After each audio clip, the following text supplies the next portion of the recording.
Good morning, good afternoon, good evening from here and wherever you are. Welcome to the virtual conference Extending Social Protection to Migrant Workers, a South-South virtual conference. My name is Victoire Umuhire and I am Social Protection and Labor Migration Officer at the ILO. This virtual conference is brought to you by the International Labour Organization and the African Union Commission with support from socialprotection.org platform.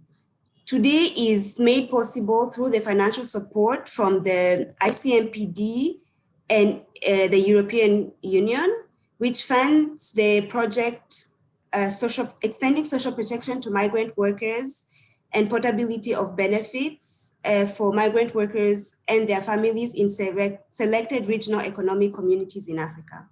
We would like to thank you for being here to discuss the significant challenges migrant workers and their families face in terms of social protection access.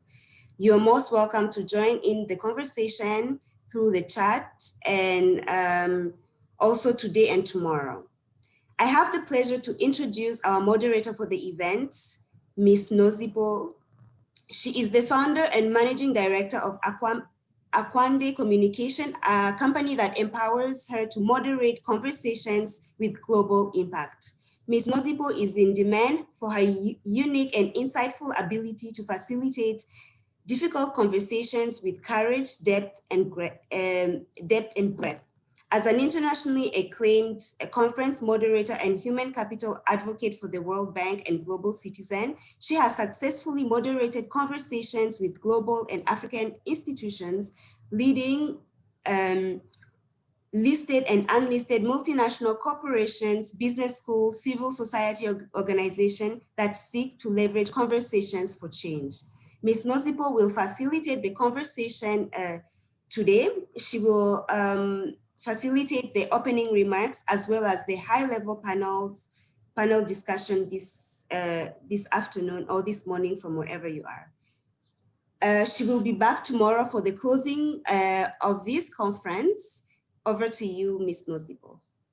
Thank you so much, Victoire, for a very gracious introduction, and a very big thank you once again to the ILO for the invitation to partner with you as we continue to have conversations of consequence, conversations that have impact on the world. Now, as Victoire has indicated, we have an incredible afternoon, morning, or evening lined up, of course, depending on where you are. What makes this time incredible together is that we're going to be engaged in two robust panels. We're going to be asking some very well-framed and designed questions that are designed for breakthrough thinking, that are designed to really begin to help us to engage in this topic of extending social protection to migrant workers in Africa. As you're seeing on your screen right now, we are going to kick off with an opening session where we're going to have some opening remarks from a lineup of some of our dignitaries who have some really incredible insights that they are waiting to share with us. Thereafter, we're going to go into our first high-level panel, where we're going to really be focusing on evolving mobility patterns, if you will. We're going to take a 5-minute break in between. It's a bio break, it's a grab a cup of coffee break, grab a cup of tea break, but make sure that you're back in your seat just in time for the second high-level panel, which is going to follow straight on after that. And in that panel, we're really going to be beginning to piece together the building blocks that together give life to regional and sub-regional frameworks and approaches that are going to enable us to accelerate in our aspirations to extend social protection to migrant workers. Now, there are a couple of other things that I'd like to highlight before we get into our first conversation. The first is that I'd like to challenge you. I'd like to challenge you to really get the world to tune into the conversation that we're having today. And that's by using our hashtag #RightsMigrate2. Hashtag #RightsMigrate2. By using this hashtag on our social media platforms, we will really bring attention to this very important conversation that we are having. So there you have it. It's on your screen right now. Now, I also am aware that we have a global audience that is tuned in today. And so we have made provision for interpretation. All you need to do is to download the Interprify app. So there you have it. And it is that app. It's called Interprenet. And the token that is circled in yellow on your screen there is the token that you'll have to put in to get access to this particular conference. It is Rights Migrate 2. That is the token. So all you need to do is connect to your Wi-Fi, download the Interprify app, make sure that you've got your headphones. I've got mine plugged in. And as soon as you've got your headphones plugged in, all you need to do is press connect and choose the language that you would like to hear the interpretation in. Our interpreters are standing by and they are ready to make sure that you have a meaningful experience of this conversation. I'll talk to you a little bit more, a bit later, about the really amazing expert panels that we're going to be engaging in tomorrow. But for now, let's turn our attention to our first opening remarks session, our opening sequence. And I'm going to introduce as our first speaker in this segment, on behalf of the ILO Regional Director for Africa, we know that the Regional Director, of course, is Madame Cynthia Samuel Olojuwon. And on her behalf, we have Dr. Johnny Musabiana, who is the Director for Decent Work, Director in the Decent Work team, if you will, in the country office. And he is standing by on behalf of the Director, and he's going to extend for us his opening remarks on her behalf. So Dr. Musabiana, it's over to you. Let me check, can you hear and see me clearly? We can hear you clearly, and we'd love to see you clearly as well. So I think you've just got to pop on your camera, your video, but we can hear you. I am, but it says to me the host is switching me off. Let me try again on the camera. There we are. Fantastic. We now can hear you. Good. And we can see you. I hope that doesn't count to my 5 minutes, Nazima. It's a pleasure to do these virtual meetings with you. Thank you for your availability and your professionalism as always and your high standards. So I know that this flattery won't get me an extra few seconds. Let me also acknowledge Honorable Minister Makosi Vilakati of Eswatini, my brother, the Honorable Minister of Samba Sai of Senegal, my brother, Honorable Minister Professor Paul Mavima of Zimbabwe, Mr. Martin Plume, Director of ICMPD. Let me also acknowledge my ILO colleagues, Michelle Layton, the Director of Migrant, Victor, who has kindly put everything together with her team, Andrew, who has supported this, and all labor migration specialists in Africa and beyond. Distinguished panelists and participants, it is the Regional Director's pleasure to welcome you to this South-South Virtual Conference on extending social protection to migrant workers in Africa. This event is organized by the project Extending Social Protection Access and Portability of Benefits to Migrant Workers and their families in selected RECs in Africa, in collaboration with the African Union and socialprotection.org platform. This project falls within the overall framework of promoting and strengthening decent work in Africa, particularly through extension of social protection benefits to migrant workers and their families. It is critical to labor migration governance in Africa and constitutes an important component of the Joint Labor Migration Program, JLMP, of the African Union. Globally, migrants make up 4.7% of the global workforce, with the majority in the informal economy. Between 2000 and 2017, the number of international migrants in Africa increased from 15 million to 25 million, according to UNDESA. 80% of international migration in Africa is intra-regional and mainly characterized by the migration of low-skilled workers in the informal economy. Thus, it's not covered by social protection systems. The African Union's 2015 report on labor migration statistics in Africa highlighted that international migration in Africa is largely across RECs and mentioned that East African community registered the highest international migration rate, representing 2.2%, with ECOWAS, CINSAD, IGAD closely following with 2.1, 1.6, and 1.2% respectively. ILO's strategy on labor migration in the Africa region is guided by the international labor standards and the decent work agenda, and implemented in close collaboration with governments, employers, and workers' organizations in Africa.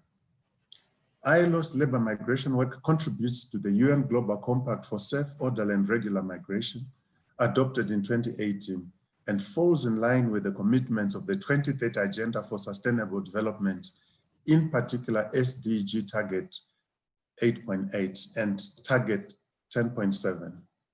ILO's work is also strongly informed by the Abidjan Declaration, Africa's policy frameworks such as the Agenda 2063, and the African Union Revised Migration Policy Framework for Africa and Plan of Action 2018 to 2030, and the African Union Free Movement of Persons Protocol.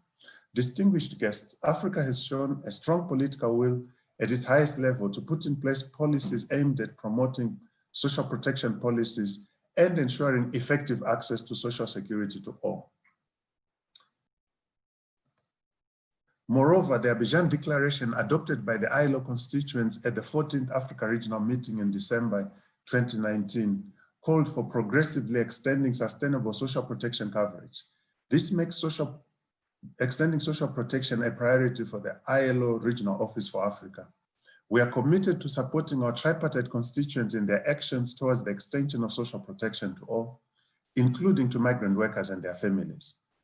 Given the importance of intra-regional migration in Africa, it is essential to ensure fair and effective labor migration governance. This is critical to maximize the benefits of labor migration for migrant workers and their families while minimizing its risks and social costs. This is also true for countries of origin and destination. This is why programs like JLMP are key for Africa labor migration governance. Ladies and gentlemen, the ILO has been implementing the EU-funded project for the past 3 years. The project aimed to extend social protection to migrant workers, including those in the informal economy and their workers and their families, through strengthening the capacities of the African Union and her RECs to provide and direct implementation of regional social protection and migration frameworks. During its 3 years of implementation, the project has managed to achieve key milestones towards the extension of social protection access and portability of benefits within the 3 RECs it covered, as well as the African Union Commission. To name a few, in ECOWAS, a committee of experts on social security was established in accordance with ECOWAS Convention on Social Security and held its first meeting in Dakar, hosted by Honorable Minister Samba Say, Minister of Labor of Senegal, and chair of the committee. This committee is a critical organ for supporting member states in the implementation of the convention and monitoring its proper application. In SADC, the project supported the development of guidelines on portability of social security benefits in SADC, which were adopted by the employment and labor sector ministers and social partners in March 2020. Already 5 member states have volunteered to pilot the implementation of these guidelines, namely Eswatini, Lesotho, Malawi, South Africa, and Zimbabwe. In the EAC, a roadmap for the review and finalization of the draft Council Directive on the coordination of social security benefits was adopted. The project has since assisted the EAC and its member states to revise the draft Council Directive towards its adoption by partner states. Ladies and gentlemen, you will get a chance to hear directly from the different stakeholders that participated in the successful implementation of this project. They will expand on how the project has provided technical and financial support in line with their strategies on extending social protection to migrant workers and their families.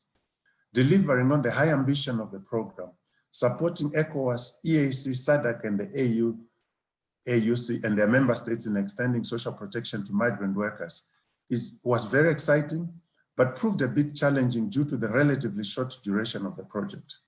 Achieving concrete results with the full ownership from each REC required to adapt project activities to the REC's respective agendas, new developments arising from their respective institutional meetings and directives, as well as to to the pandemic, the COVID pandemic, which has impacted all of us. COVID-19 pandemic has urged us to repurpose project activities and budget to respond to the growing needs of migrant workers and their families. Thanks to the flexibility of our development and financial partners, ICMPD and EU, the project is contributing to national efforts to provide relief measures to migrant workers who have disproportionately been affected by the pandemic. It is our hope that this virtual conference will contribute to policy debates with ideas, good practices and policies that aim to invest and strengthen existing social protection systems and institutions. This is instrumental in building back better in the post-COVID-19 world, where migrant workers fully enjoy their social security rights. I would like to end here and thank you very much. Over to you. Thank you very much, Dr. Musabiana. I think some really great remarks there on behalf of the regional director, starting off by emphasizing, of course, the political will and also outlining not only the progress that has been made, but very critically also outlining how much work still needs to be done. And of course, the aspiration remains that as we build back better, we're building back a society that is better than what we had in a pre-COVID world. And in this world that we're wanting to build back better, it is a world where social protection for migrant workers has to be a reality. With that, I'm going to invite Madame Sise Mariam Mohammed to please switch on her camera and her microphone. Madame is also going to be extending her welcome remarks. She is, of course, the Director of Social Affairs of the Social Affairs Division and is delivering her remarks on behalf of the AU Commissioner this afternoon. Madame, it's over to you, and thank you very much for being with us today. Thank you, moderator. Honorable ministers, distinguished participants, all protocol observes. I feel honored to be part in this important event, and I would like to thank my sister Cynthia, the ILO Regional Director for Africa, for the great collaboration with the African Union Commission, particularly with the Department of Social Affairs. Ladies and gentlemen, the first step taken by the African Union in 2015 is the formulation of the AU-CILO-IOM-ECA Joint Program on Labor Migration Governance for Development and Integration, known as the JLMP. One of the objectives is to ensure the protection of the right of migrant workers on the continent, including through the ratification of the relevant ILO standard on social security. The African Union is pursuing as policy option with dedicated component aimed at social security extended to migrant access and portability regime compatible with the international standard and group practices established in all regional economic communities.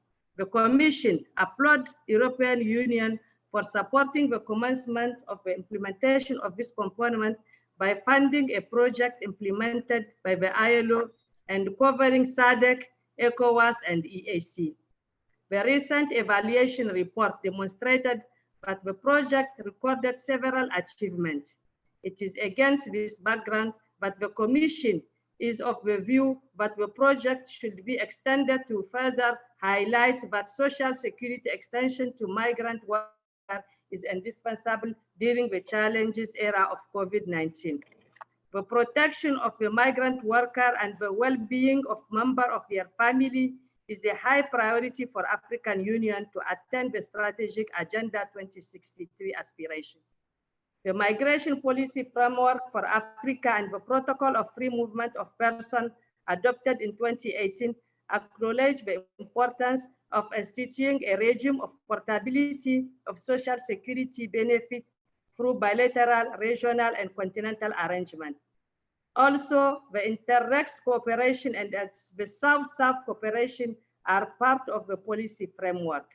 I therefore applaud you for including this policy component in the program of this meeting for discussion.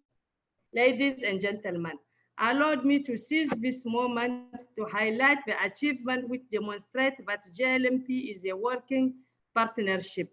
The implementation of this program starts with the seed money provided by ILO which pave a way for commissioning a study on social security access for migrant workers and portability of a benefit on skill recognition and portability.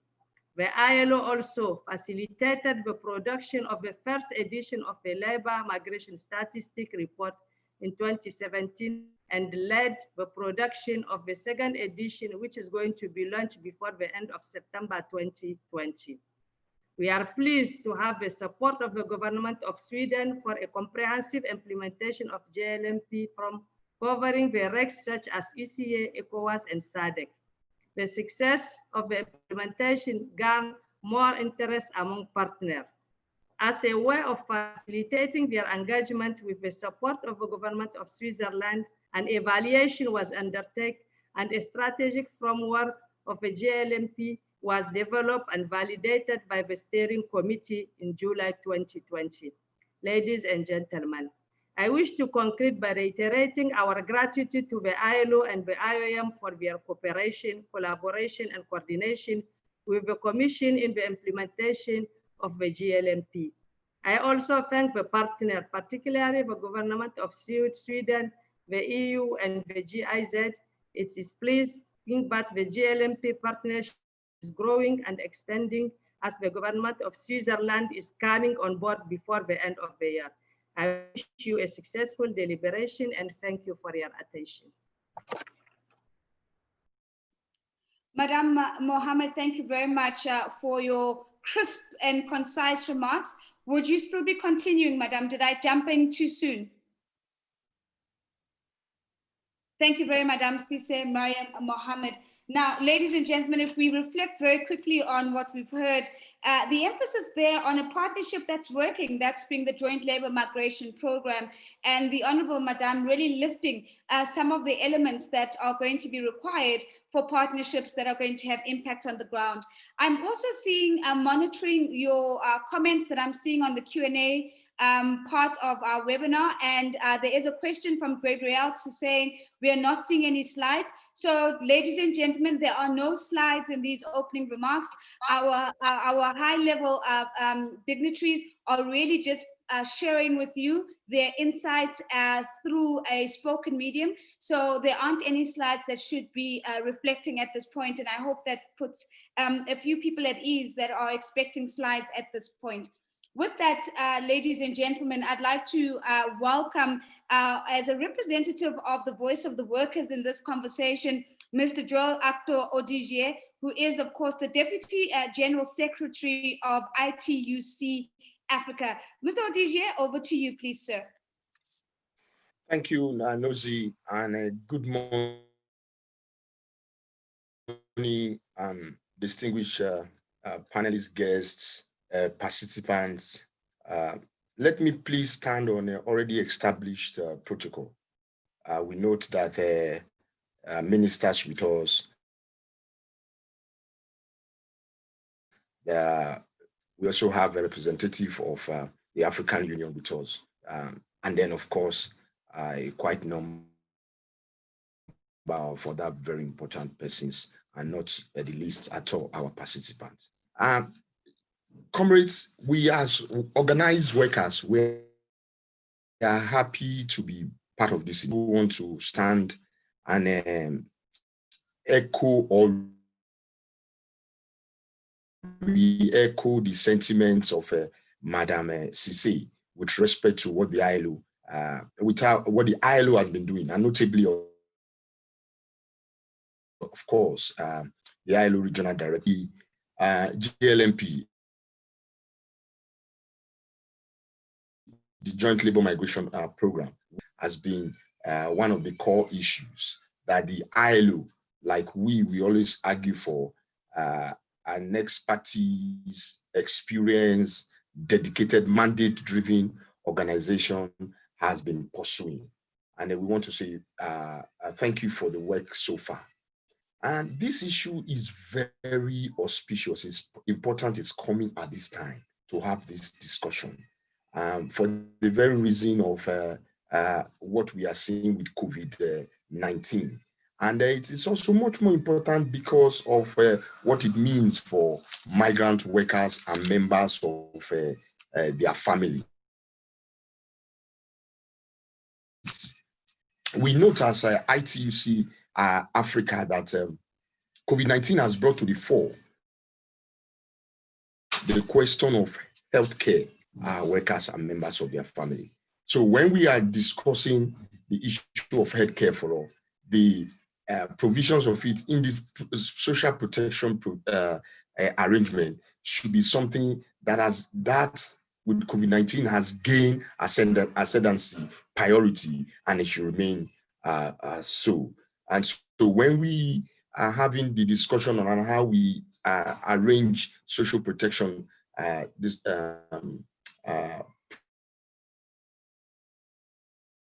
provision, access, and portability, therefore, we should not be unmindful, or we should not close, or we should not have that discussion in a blank side with respect to migrant workers. They should be very much at the heart and at the center of it. Yes, COVID-19 has also shown us that the question of occupational safety and health is an issue, again, that we really must tackle globally. And I will quickly echo again that the mechanism of social protection provision, expanding its access, and then making portability possible is also one of the possible ways of helping to address the question of challenges around occupational safety and health. We also want to know that COVID-19 has brought to the very core, sharp core, that to address the question, first, COVID-19 has brought to the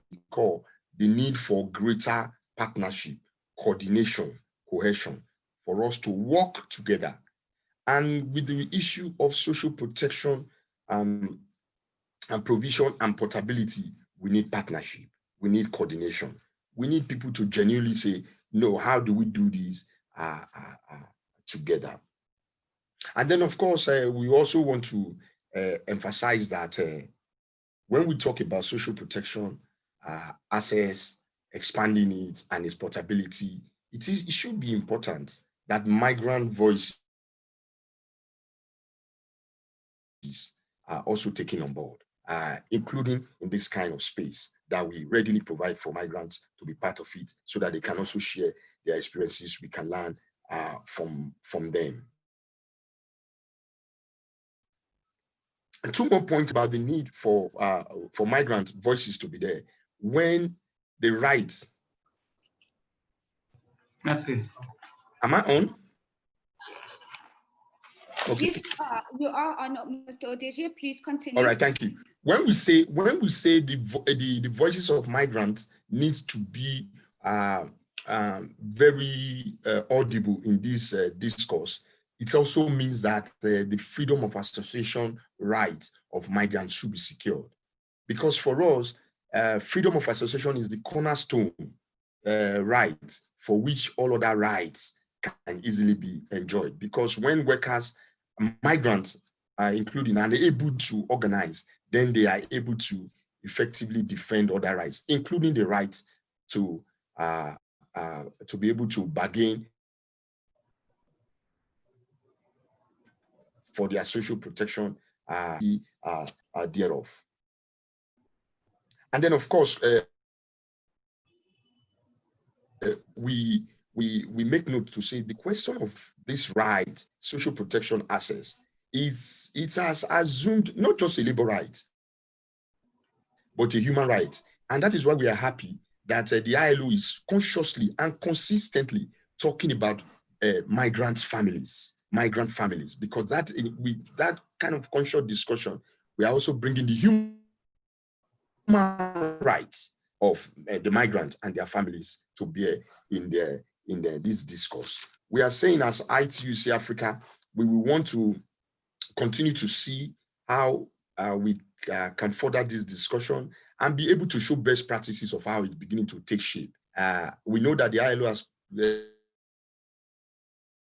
committed a lot of time and resources to this process, and we are about the time now where we need to begin to show our government, our partners, that these things can work. On the human rights aspect, Madam Cisse, African workers will like the African Union to please say something with respect to the way African migrants are treated or are being treated in Saudi Arabia under COVID-19. The reports we are getting from Saudi Arabia does suggest that the African Union should not keep quiet.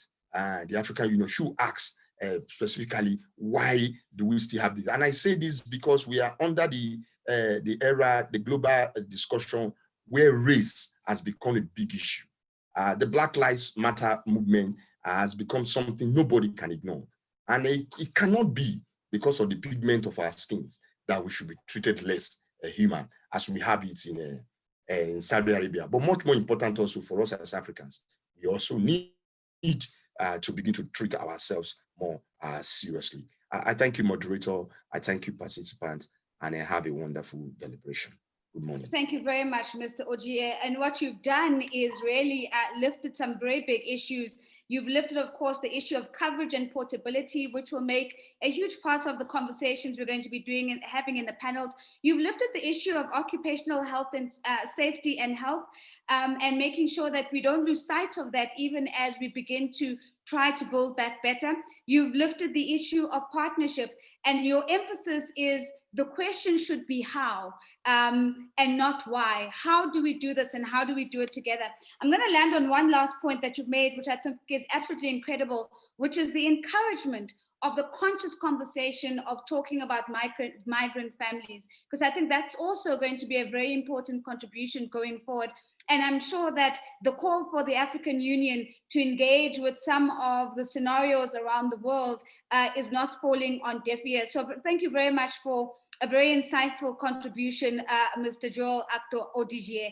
I'm going to move on now, ladies and gentlemen. I'm going to invite a voice of the employers, a representative of employers in this conversation, Mr. David Mojes, who is the CEO of the Ethiopia Employers Federation, who's going to share his opening remarks with us. Sir, the floor is open, and it's open for you for the next 5 minutes. Thank you, Nozi, for a gracious introduction.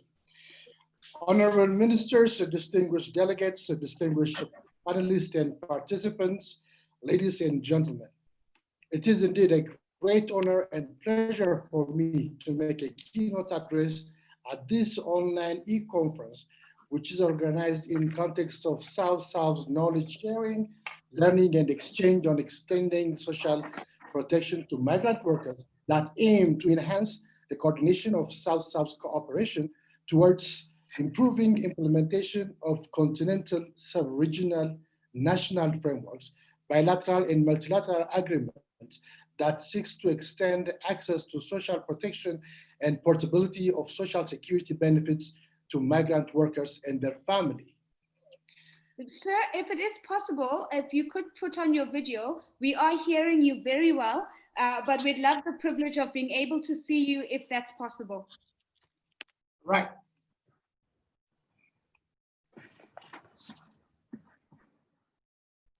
That's perfect. Thank you so much. Thank you. The risk losing entitlement to social security benefits in their country of origin due to their absence, and may at the same time encounter receiving conditions under the social security system to host countries.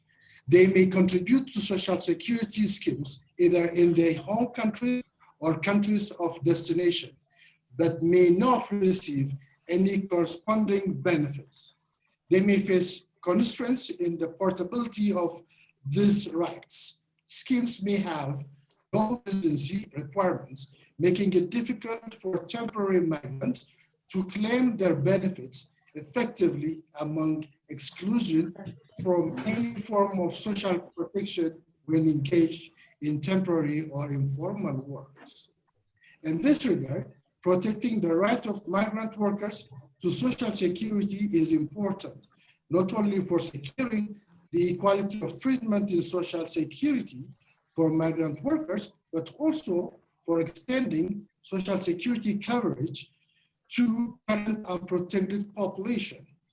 Increasing social security coordination between countries through bilateral and multilateral agreements and the ratification of relevant international convention should be highly prioritized. Furthermore, the portability of Social Security does not only bear significant, but undoubtedly facilitates the free movement of labor within and across economic zones, and is therefore indispensable for proper functioning of integrated labor markets. Dear participants, the Ethiopian Employers Federation has been working with stakeholders to apply the principles of ILO that states treatment and non-discrimination, including equal treatment in the fields of social protection between migrant workers. In this provision of medical benefits, sickness benefits, injury benefits, and invalidity benefits, which are stipulated in the labor law and the private social security law of the country, which is the result of unreserved effort made by the tripartite consortium. However, certain categories of workers may face obstacles in accessing social security in sectors or occupation not sufficiently covered by national workers, and informal workers may face particular obstacles in accessing the same because of invalidity of social security in the informal sectors and fulfilling the requirements for eligibility to social security benefits, like minimum qualifying periods and minimum residence period. Dear participants, it is very necessary to accept, in addition to our policies and laws on migrant workers, the bilateral or multilateral social security agreements in one of the most effective instruments to extend social protection to migrant workers and their families.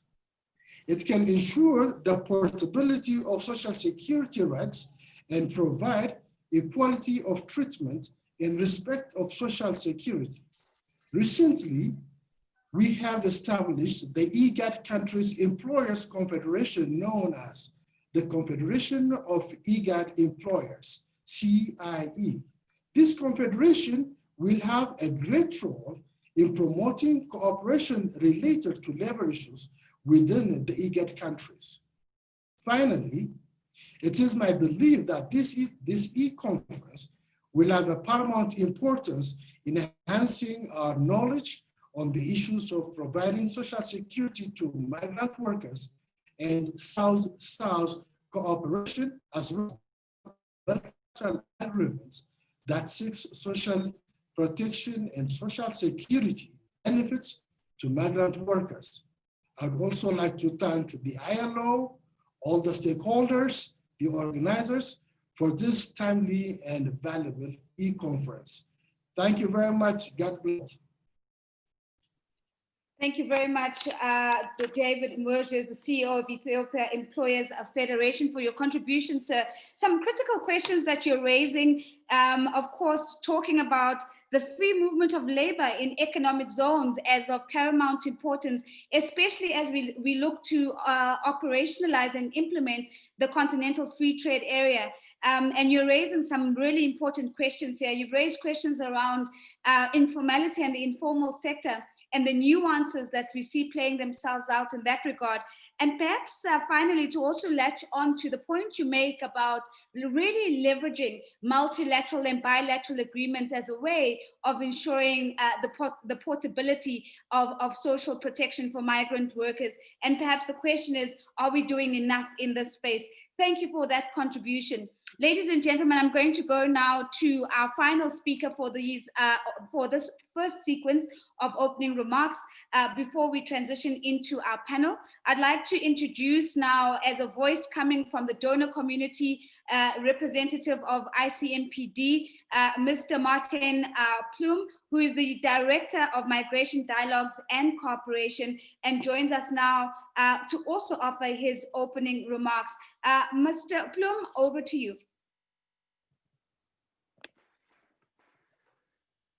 Thank you, Nozi. Honorable ministers, honorable panelists, ladies and gentlemen, dear participants. As the Director for Migration Dialogues and Cooperation at the International Center for Migration Policy Development, I would like to thank you very much for inviting me to address this high-level panel of the South-South virtual conference, which is marking the final phase of the Joint Labour Migration Programme. ICMPD takes a leading role in the development and implementation of migration-related research, policy recommendations, technical assistance and capacity building activities around the globe, and supporting intercontinental migration dialogues, such as the Khartoum and Rabat process. And today I'm speaking here as a kind of donor, thanks to the money made available by the European Commission.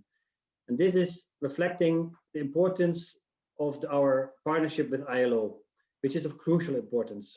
In Africa, we are working closely with ILO and IOM in the framework of a project support to the free movement of persons and migration in West Africa, aimed at boosting development potential of free movement and migration in West Africa. And indeed, thanks to the funding made available by the European Commission, we were able to also contribute to this joint labour migration program. This initiative focuses on the access to social protection and portabilities of benefits to migrant workers and their families, and is one of the flagship initiatives funded under the Africa-EU Migration Mobility Dialogue. Dear participants, international migration poses significant challenges for migrants and their families in terms of social protection coverage. Compared to the nationals working their entire lives in one country, migrants face particular challenges in exercising their rights to social protection. The portability of benefits supports the mobility and raises the resilience of migrants and their families. It reduces individual risks and loss of important income while increasing the labor market performance when changing countries, as workers are not forced to take the first job offered in order to make a living. The portability of rights improves integration upon arrival, but also upon return, for example, via pension rights. And last but not least, it reduces intragenerational dependency, both with regard to health and old age pensions. At the same time, the lack of social security coordination is often due to the inexistence of bilateral or multilateral agreements preventing migrant workers from maintaining rights acquired in another country. Therefore, as already was mentioned by one of the previous speakers, this topic is an essential component of the AUC 2063 agenda, especially with regard to promotion of freedom of movement on the African continent.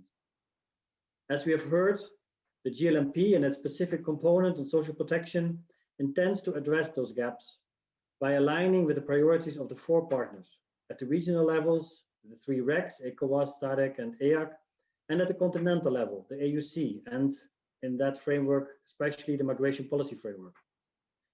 The project is designed to contribute to global engagement as also formulated under the SDGs, and adds an innovative perspective in addressing also the protection of migrants working in the informal economy. Dear participants, ladies and gentlemen, the social protection of migrants has certainly become even more urgent in light of the current COVID-19 pandemic. This major public health challenge has highlighted the importance of migrant workers in the corona response. Migrants are at the front line of performing crucial tasks during this pandemic. Yet, at the same time, there are those who might suffer the worst effects of the economic downturn, especially when they have no access to their rights and benefits. In this context, let me recall here the words of the African Union Commissioner for Social Affairs, Her Excellency Amira El-Fadil, in a recent speech. The pandemic has made it clear that institutions at the continental, regional, and national level jointly have a key role to play to ensure protection to the most vulnerable ones, not at least by granting them access to healthcare services and benefits. As also affirmed by the UN Secretary General in his recent policy guidance on COVID-19 and people on the move, the COVID-19 pandemic is an opportunity to reimagine human mobility, and the portability of benefits and social rights is one of the things that we really have to reimagine. In this light also, the commitment made by the European Commission and the High Representative for Foreign Affairs and Security Policy in March 2020 to a stronger, a more ambitious partnership with Africa in order to ensure, among others, a balanced, coherent, and comprehensive partnership on migration mobility represents a solid ground for concrete cooperation. In addition to ICMPD's work with the African Union Commissions, with the various regional economic communities and our national counterparts, ICMPD is strongly committed to support this AU-EU partnership, both at policy and technical level. Let me finally thank you, ILO, and congratulate them for the successful implementation for this initiative and for responding and adapting so quickly to the restrictions which were imposed by the current pandemic. Today's virtual conference is just one example, and I wish all of us a very interesting 2 days. Thank you very much. Thank you very much, Mr. Plum. And again, on that last note that you make, policy and technical partnerships that work really do make an impact in their intended areas. I do want to pick up a few points. You spoke about how when we see the resilience of migrant families and migrant workers as individuals, there is a direct correlation to increased performance in the labor market. If there was ever a business case to ensure the portability of benefits, it's exactly that. You've spoken about intergenerational dependence, which of course is a huge talking point in the context of African culture and African experiences. And I suppose the last point I just want to lift from what you've shared with us is, let's be mindful that migrants have been and always have been at the front lines.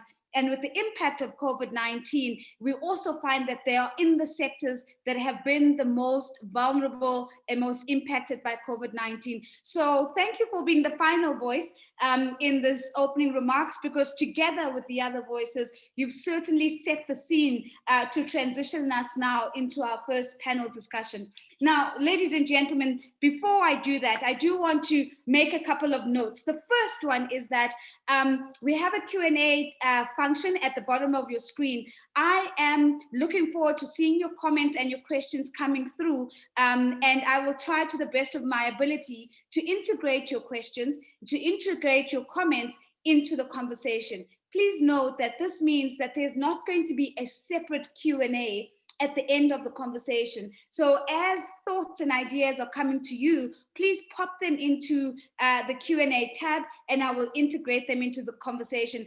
We've already had a few questions, 2 fantastic questions by Kwasi that I'm really hoping to be able to integrate. The other thing is, of course, to go back to the challenge of social media. We're really now also going to hear some fresh insights, some fresh lenses on the conversation of evolving mobility patterns. And so encouraging you as well to use the hashtag #RightsMigrate2 so that we can amplify this conversation in the social media space. With that, ladies and gentlemen, I'm going to invite my panelists, and I'm going to encourage them to please put their cameras on and perhaps to stay muted until they have to speak, as we invite them now to take to the virtual floor. Now, ladies and gentlemen, it's my pleasure to introduce Honorable Minister Samba Sy, the Minister of Labour, Social Dialogue and Relations with Institutions from Senegal. Welcome, Your Excellency. We have also received a last-minute apology from the Honorable Minister Paul Mavimba, who is the Ministry of Public Service, Labour and Social Welfare in Zimbabwe. He's had to be pulled into an urgent cabinet meeting. So we're just mindful, of course, that he would have wanted to be with us. We are joined by Mr. Sabele Mbokazi, who is the head of the Division of Labour, Employment and Migration, joining us from the African Union Commission. Thank you very much for being with us, sir. We're also joined by Grace Nabakuza, who is the head of Employment Relations and Legal Federation of Ugandan Employers, and she is going to be joining us. Welcome, Grace, and you might put your camera on as well. Representing the workers' organizations is Mr. Pierre-Louis Charles Auguste Mwanju. He is the General Secretary of the Confederation of Autonomous Trade Unions of Cameroon. So welcome to you, sir. Thank you very much for being here, and you might put your camera on as well. We're also joined from the ILO technical departments, in particular with the focus on migrants, by Michelle Layton. She's the chief of the migrant branch at the ILO, and she's going to be engaging in this conversation with us. I'd like to table an apology in advance on her behalf, as she has another pending commitment, and so she won't stay to the end of the session. But if there are any ILO specific questions, we do have Madame Samia Kazi-Ul, who's also a labor migration specialist from the ILO, who is standing by to take on any of those questions. And last but certainly not least is from the University of Johannesburg, we are joined by Professor Litlokwa Mpedi. He is Executive Dean for the Faculty of Law at UJ, the University of Johannesburg. A very big welcome to all my panelists as we kick off this conversation. I'm now going to invite you, please, if you could all my panelists, kindly please put your cameras on so that we are able to see you in this conversation. It is feeling a bit lonely with myself, only on screen. So Prof. Mpedi, thank you very much. Grace, it's lovely to see you. Your Excellency Sambasi, if we could have your camera, thank you very much, sir. I see you there. And let me see. And Michelle, I believe, would be putting on her camera soon. And Mr. Mbogazi, if you could do us the honor as well. So I do see that there we go. We've got more or less everyone, but we will get on top of it. So maybe a good starting point in this conversation is that we start off by painting the landscape and painting a canvas of you all, and just starting off with an overview of what migration patterns currently look like within the African context. And so I'm going to invite Prof. Mpedi just to spend a few minutes for us doing that. And then I'm going to come to Mr. Mbogazi, who's going to give us a bit of an overview from an African Union perspective in terms of what we're seeing at a continental level. But Prof. Mpedi, over to you first, sir. Thank you, Madam Moderator, honorable ministers, distinguished guests, colleagues, ladies and gentlemen, I greet you all. Let me commence by thanking the organizers for granting me this opportunity to share some thoughts on this important topic. The horrific pictures of makeshift boats that we always see in the Mediterranean do not always provide a complete picture on migration in Africa. While that can create an impression that the entire African continent is migrating or has migrated over to Europe, the truth of the matter is that there is a lot of intra-Africa migration, which is estimated in 2017 at 19 million. Intra-Africa migration obviously is induced by a variety of factors, and these factors are inter alia political, economic, and environmental in nature. Viewed from a social protection point of view, there are a number of challenges that face migrants and their families in Africa. Firstly, the exclusion and marginalization from social protection programs on the continent is rife, ladies and gentlemen.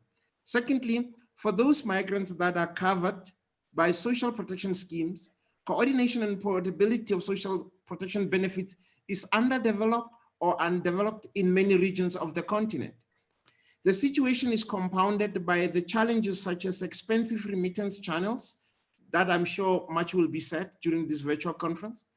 This is undesirable in light of the development role played by remittances in Africa. The African continent, through the various regional economic communities, need to prioritize and or improve the free movement of persons, improve the social protection systems, and extend coverage to migrants and their families. It has to ensure that social protection benefits are accessible through appropriate coordination and portability of social protection benefit measures and mechanisms. These measures should include bilateral, multilateral, and unilateral agreements. The ratification of the relevant ILO instruments is essential. At the African Union level, there has been a number of important initiatives that are worth noting. These include the AU Migration Policy Framework, which recommends compliance with international standards and law and secure migrants' rights. We have, secondly, the AU Free Movement of Persons Protocol. It's important to note that the protocol makes provision for the free movement of workers, portability of social security benefits and remittances. Thirdly, We have the joint labor migration program that has been referred to. It's worth mentioning that one of the outcomes of the JLMP is improved policy and regulatory systems on labor migration at member state, regional economic community levels. The last example that I would like to mention is the African Institute of Remittances, or the AIR, that strives to reduce the cost of transferring remittances by fostering competition in remittances markets. Ladies and gentlemen, I would like to conclude by stating that a lot has been done at the AU level, but much needs to be done at regional and country level. Madam Moderator, you aptly pointed out that the question is not why, but how. Another question that you raised is, are we doing enough? And earlier, Dr. Masubayana referred to the point that there is political will on the continent. Yes, without taking that or rubbishing that, we have to do more. A lot has to be done at regional and country level as far as I'm concerned. We have to move away from the non-binding instruments. Yes, they play a role, but we need to do more. While we are, or while working at ensuring that we develop binding instruments, we need to ensure that social protection rights are enforceable at regional and national levels.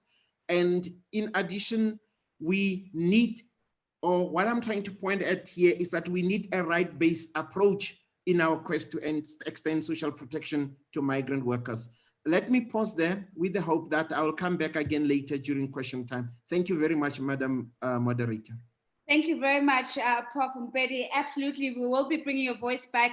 We've already got some interesting questions, and certainly one that I put in my back pocket just for you. But as you were speaking, I was watching the face of Mr. Mbogazi, nodding as you were making mention of the various instruments at the African Union level. And you speak about, you make mention of those instruments, and I'll speak about them in a second, or I'm sure Mr. Mbogazi will speak about them in a second. But I do want to highlight two things that you've said.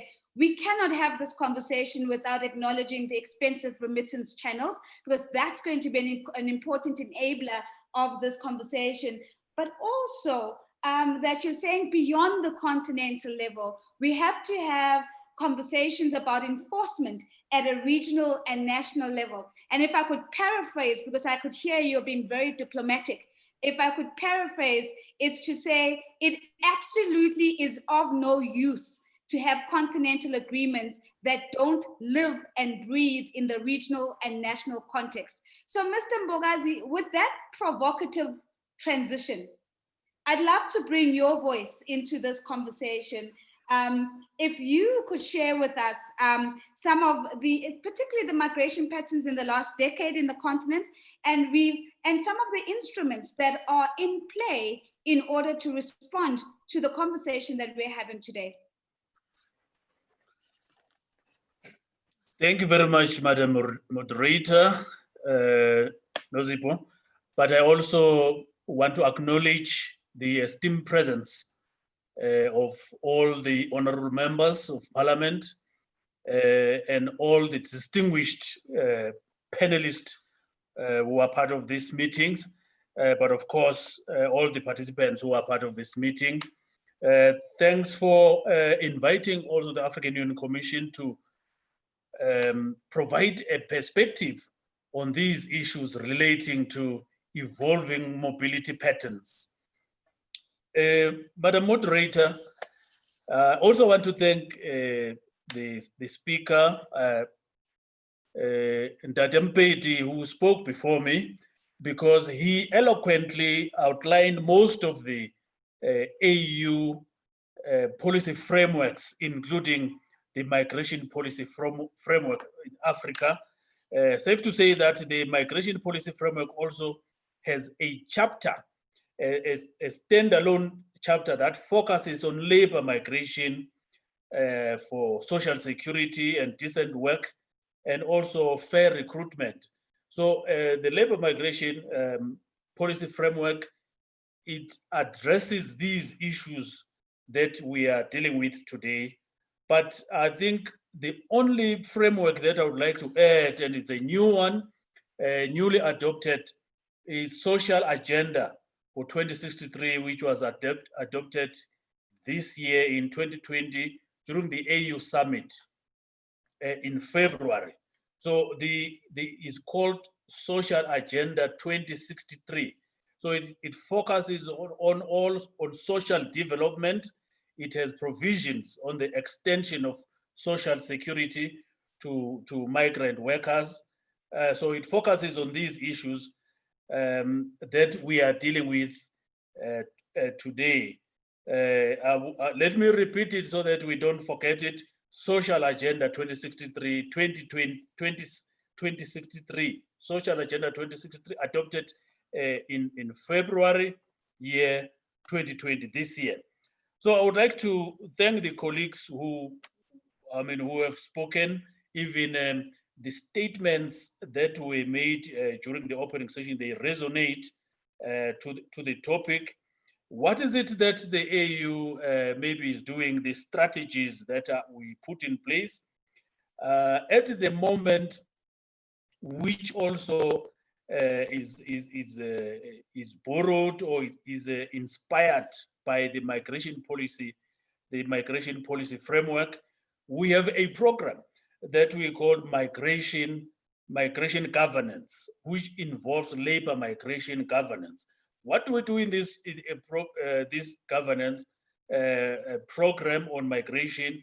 This is the program in which we go straight to member states and to provide capacity building with member states to develop the national migration policy frameworks, so that through those frameworks we are able to cascade the aspirations, we are able to cascade the policy propositions that are in the migration policy framework, the continental one. So that's what I would like to indicate as a measure, as a step that AUC has taken to be able to cascade the continental policies to a national level. Currently, the countries that are benefiting from this is, for example, Somalia. We are also working with Ethiopia to develop the national or to enhance the national policies, because when we did assessment in 2018, we discovered that migration issues are emerging at a national level, and most of the countries do not at the moment have the policies that focuses on migration. So I think another point is that as part of of enhancing migration governance across the continent, we are working also with East Africa Community.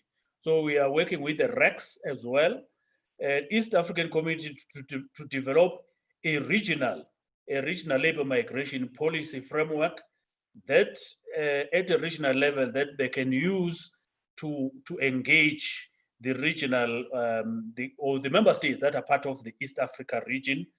But also earlier on, my comrade who's representing the workers also talked about the health as part of the social security. We would like to indicate that we are glad to indicate that this year, on July 23, we launched Migration and Health. This, of course, is inspired or is incorporated in the migration policy framework, but it was also then catapulted, or it was catalyzed by the realities that we see that have been induced by COVID-19. So we have launched labor migration and health, and this we are taking also as part of social security, also in the area of informal sector or informal employment sector, as part of social security, as part of social security, but also social protection of employees that are in that sector. So But colleagues, ladies and gentlemen, yes, we have all these policy frameworks. We've got all these initiatives. The question I think that has been raised, is this working?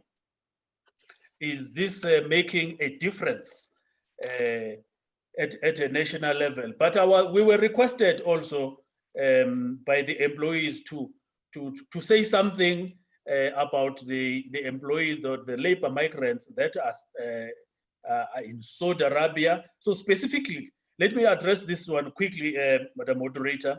Yes. So the AU chairperson issued a statement that was talking about observance of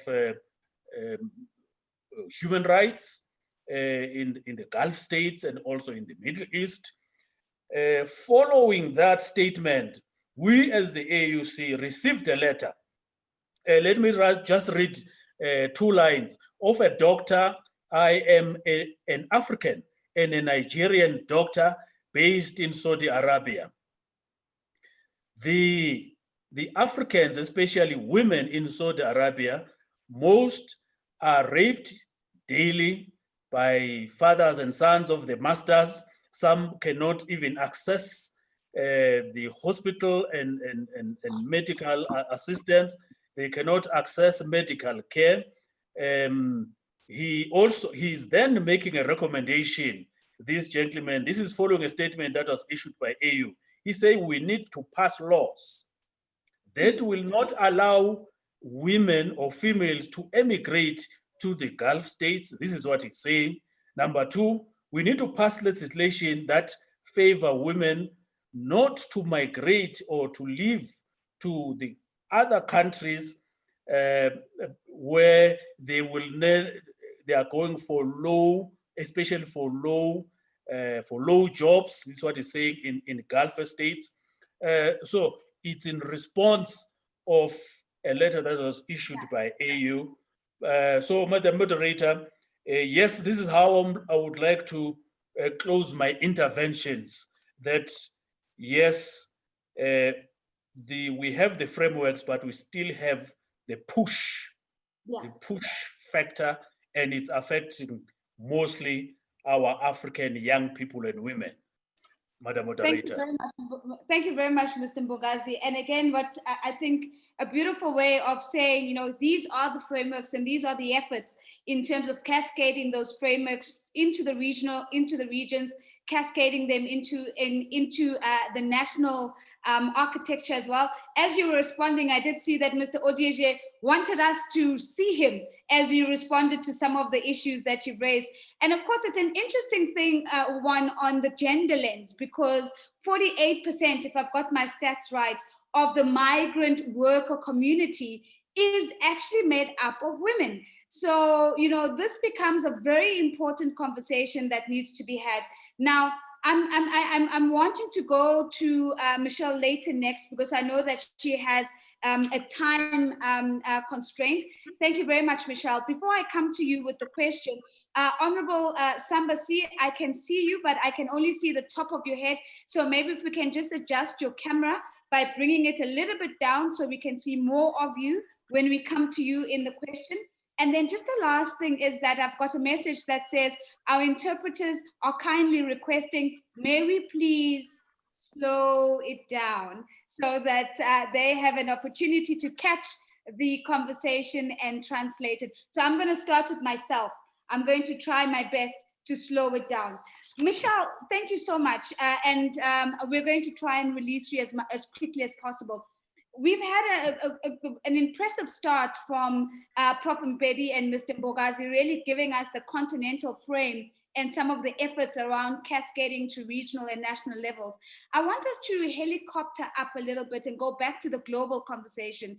If we think about Objective 22 of the Global Compact for safe, orderly, and regular migration, we know that it encourages countries to establish mechanisms for the portability of social security entitlements and earned benefits. The question to you is, are you seeing any momentum to address this issue at a global and regional level?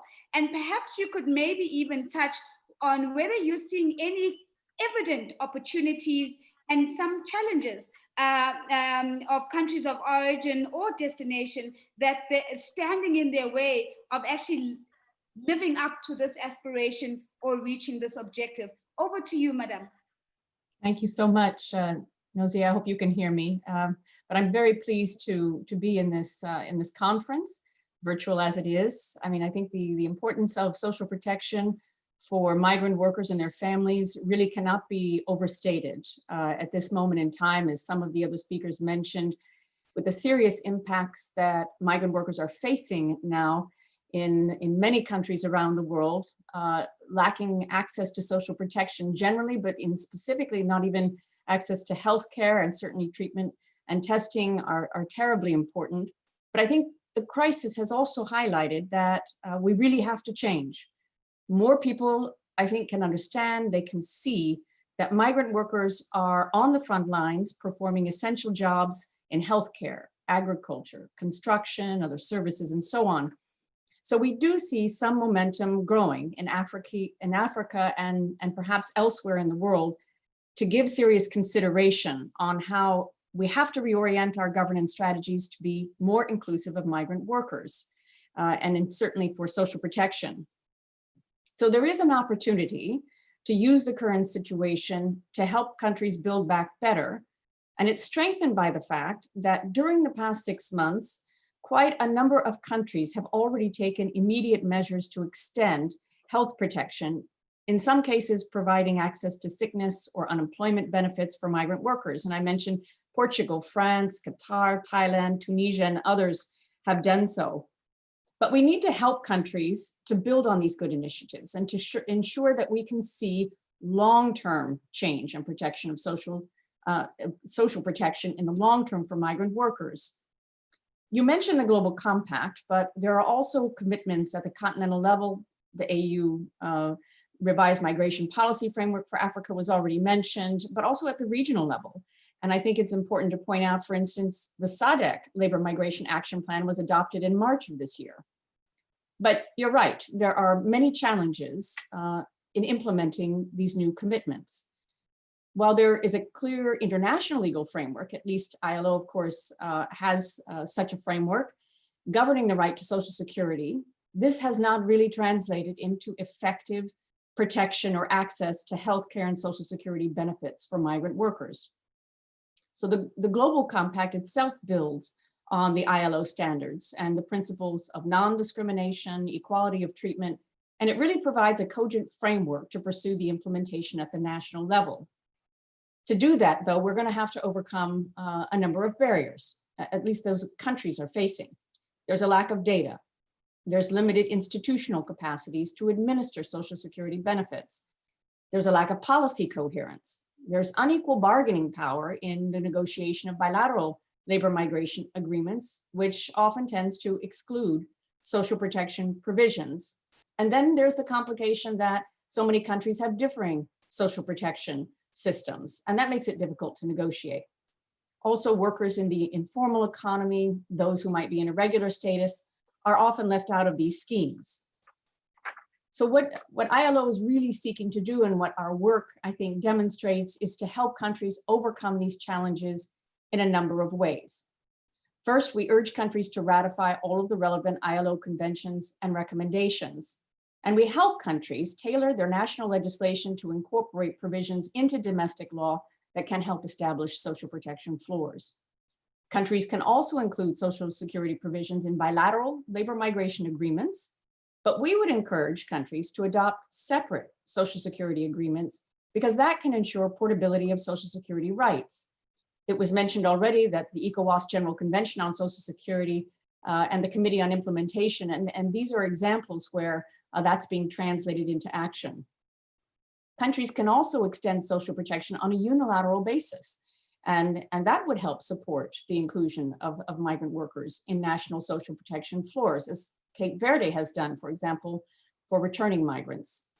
And ILO supports complementary measures addressing administrative, practical, and organizational obstacles faced by migrant workers. And right now we're helping in about 30 countries in Africa collect relevant data.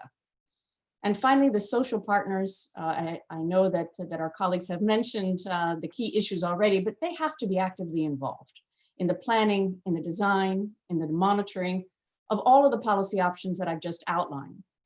I think employers and workers' organizations could play more substantial roles to identify the specific needs of migrants and their families, but also help to build these inclusive extension strategies. And I think it's been very good, and in fact, excellent that we have been able, through the AU ICMPD ILO project, to really help the AUC, SADC, the EAC, and ECOWAS. I'll leave my colleagues to really discuss the details of the impact of that project.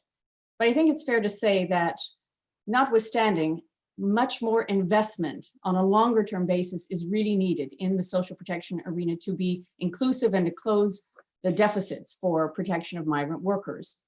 So let me just end by also shining a ray of greater hope, and that is that the ILO will soon be releasing a guide for policymakers and practitioners on extending social protection to migrant workers, refugees, and their families. And this will contain really useful examples of existing practices that countries are deploying around the world, as well as various policy options. And we'll be there to support you. So I look forward to an excellent discussion today, and of course to hear everyone else's experiences. So thank you very much. Thank you very much, Madame Michelle Layton, coming in and depositing some real gems into the conversation, focusing on the barriers, because what we've established in the earlier conversation is that the translation of aspiration at a continental and a global level somehow is not landing at a regional and national level as much as we would like it to. So understanding those barriers is important. You've spoken about data, you've spoken about institutional capacity for implementation. You've spoken about unequal bargaining power when it comes to those bilateral negotiations, which is a really interesting concept, especially when we begin to think about how do we pool some of that bargaining power as RECs and as regional blocks, rather than trying to always go in at a bilateral level, and what could it look like at a multilateral level. You've also spoken about the suggestions around ratifying and tailoring, so very conscious of the domestic context of each of the partner countries and the extent to which you're able to translate into domestic law. I'm going to test some of your ideas around the social partners and the extent to which they can be more active, because we do have social partners in the conversation, and I would be keen to understand from them in terms of what more they can do. We're going to pop into the chat function the title of that guide, if you will, because I do know, Michelle, that it's certainly a guide that many are going to be looking to as they look for practical examples, case studies, and policy options that one can think about. Thank you very much for staying with us, despite the fact that we are running a little bit behind on time. What I would like to do is to first extend my apologies that perhaps I haven't gone as per protocol. I'm only now coming to the Honorable Samba C, and that's because I thought it was important to first understand the context against which many of the national efforts then begin to take place.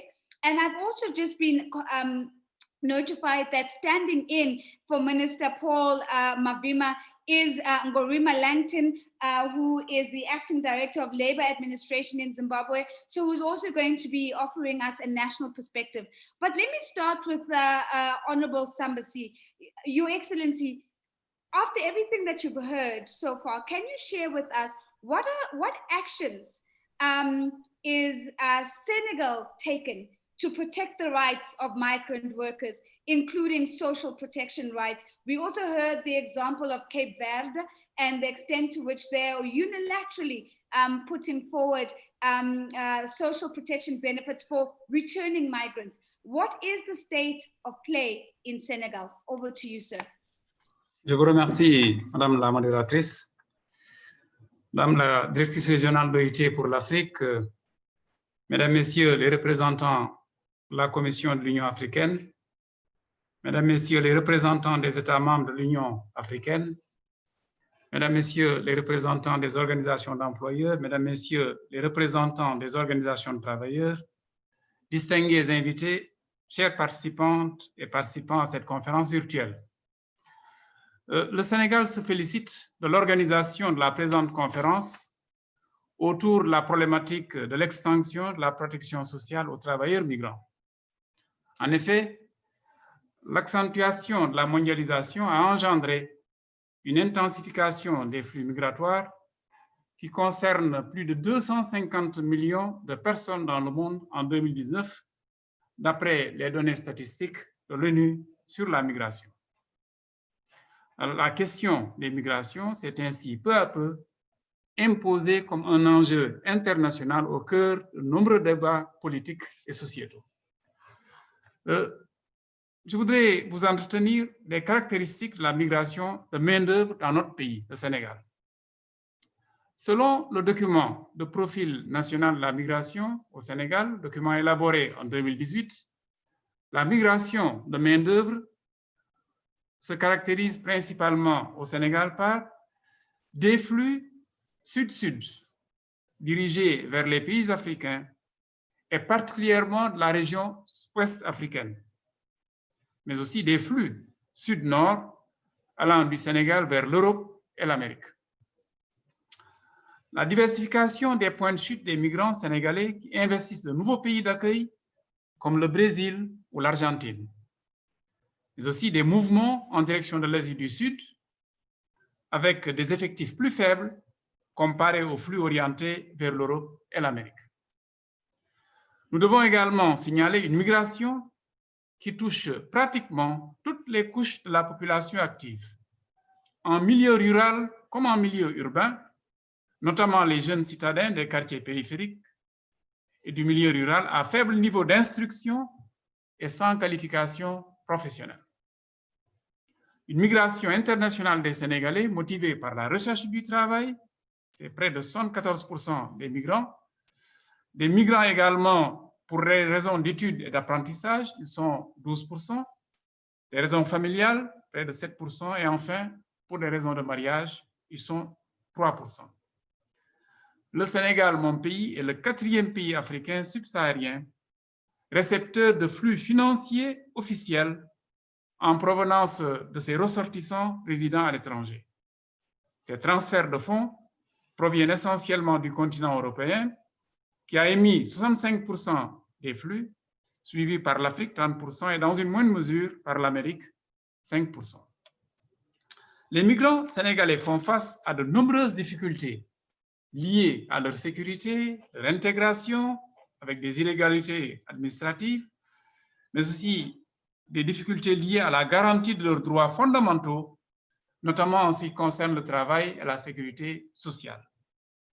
La pandémie à COVID-19 a accentué la vulnérabilité de ces travailleurs, car beaucoup d'entre eux ont perdu leur emploi ou ont subi une baisse de leur salaire, étant obligés de vivre dans la précarité.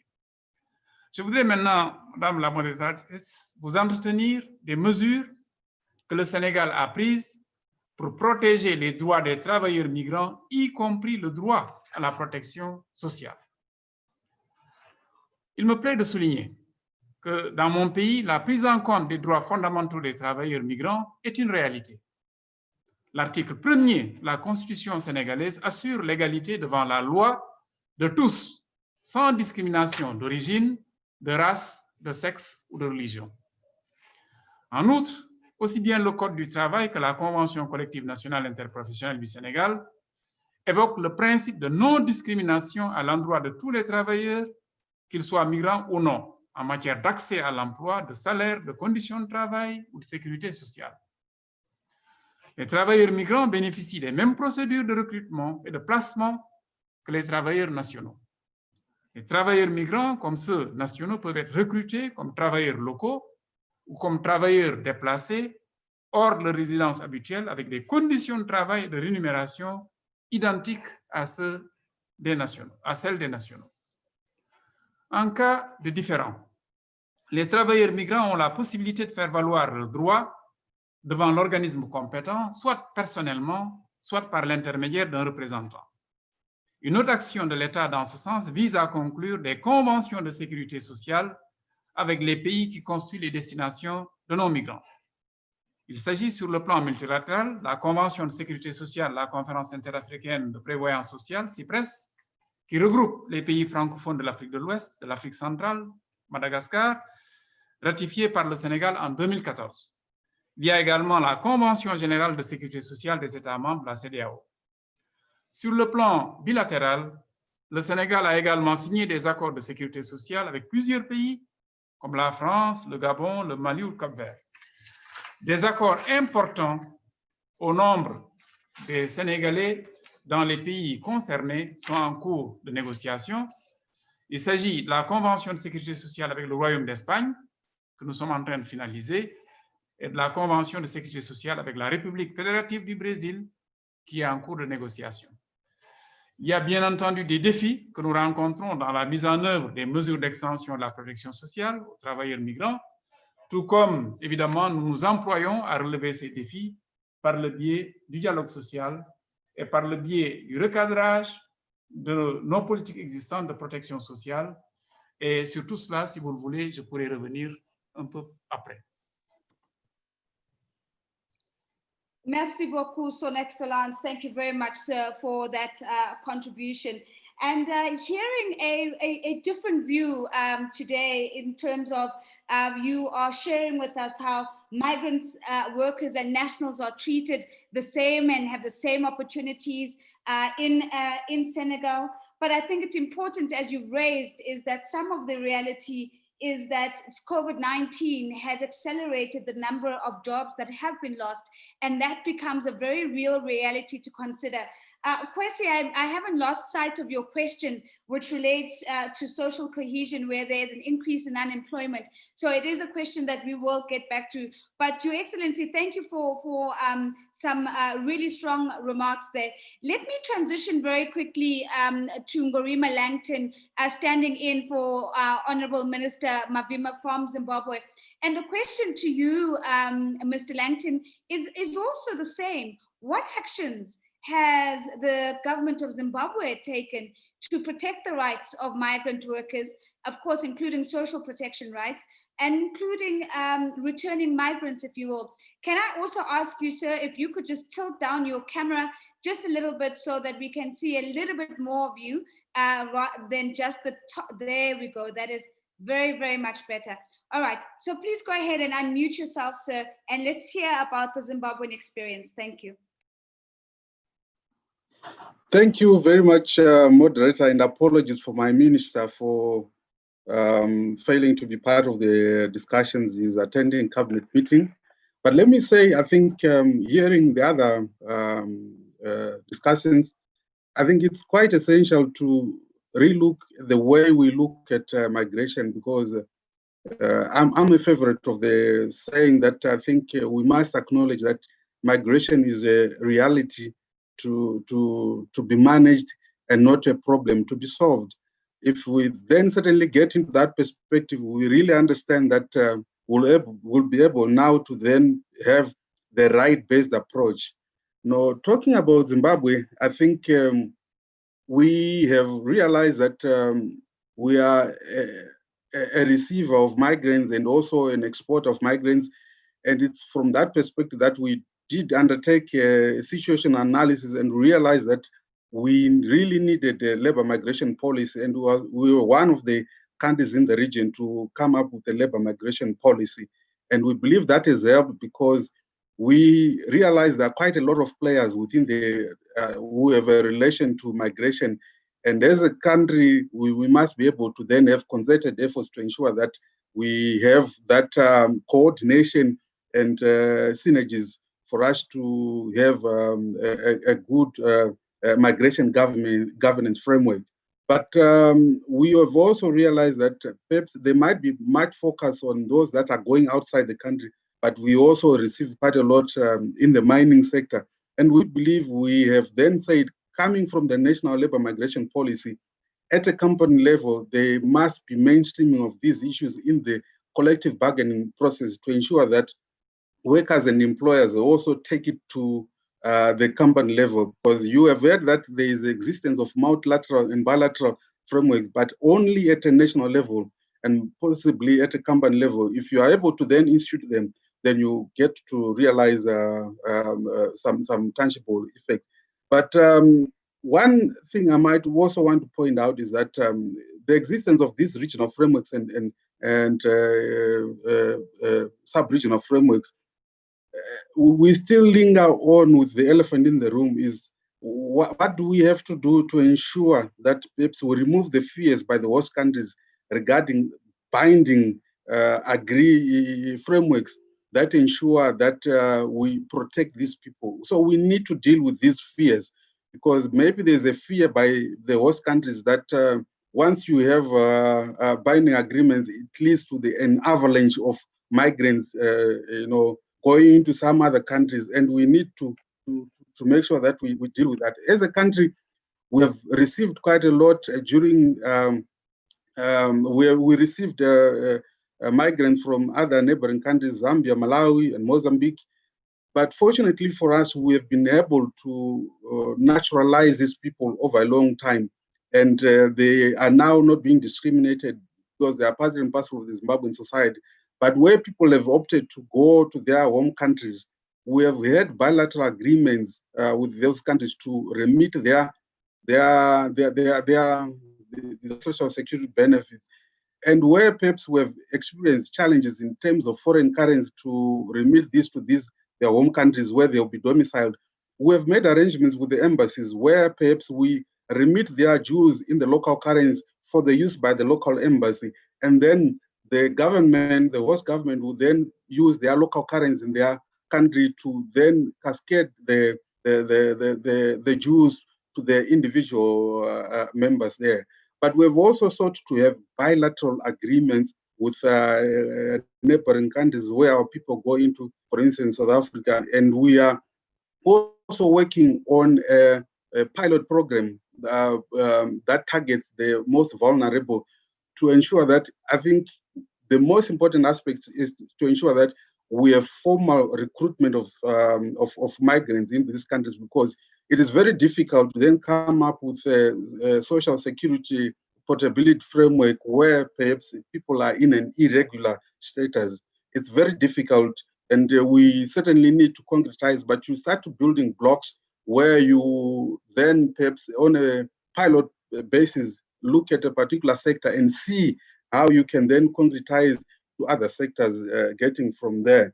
But I also wanted to say that we perhaps need to ensure that we start on a sub-regional level, because I understand, I know for a fact that SADC has then had some guidelines for member countries to ensure portability of social security benefits. And Zimbabwe as a country, we have volunteered to ensure that we also pilot this project. And I think we need to have support for these processes so that we realize concrete results, so that we progressively move towards coming up with binding. Because, like I say, the elephant is in the room. The fear that if we have binding agreements, then certainly there will be a lot of burden on the countries, on the host countries. But I think one important aspect that we have realized with the recently coming back of our migrants, because we have a lot of our migrants that are coming back because as a result of COVID, because they feel safe to be safe home. They have been in the high seas, in the cruise ships, and also in neighboring countries. And the issues of migration and health are quite crucial because I believe they ought to be part and parcel of the social security benefits, because with COVID, you pass on the burden on the country, when in actual fact, people have been contributing social protection mechanisms. How do you then make sure that there are provisions for those that are returning in situations of crisis, like for instance, induced by the COVID, to ensure that we don't strain the already existing systems that are back home? I think for now, I'll make that submission. Thank you very much, Mr. Ngorima. I think some fantastic contributions there. You've raised a couple of complexities, and one of those is a courageous conversation that needs to be had about why there are host country fears or destination country fears, whilst at the same time, we're talking about opening our borders, we're talking about a continental free trade area, we're talking about a free movement of Africans. And so we need to have these, what might appear as conversations that there aren't any false choices. We have to have both conversations in parallel, because I think you raised some very important issues. And of course, the remittance challenge that was raised earlier, you've shared how Zimbabwe is trying to work around it. And what excites me now about this conversation is the opportunity to hear from employers, organizations, and workers' organizations themselves, who often have the job of really representing the migrant workers, and to really hear how all of this is coming together for them. So I'm going to maybe start off with, let me come to you, Pierre, with this question. We heard from Michelle earlier on from the ILO, Michelle Layton, saying that, you know, social partners have to play a more active role. But we also know that the reality is that social partners are not very often invited to the table. They're often not part of the negotiations of social security and labor migration agreements at all.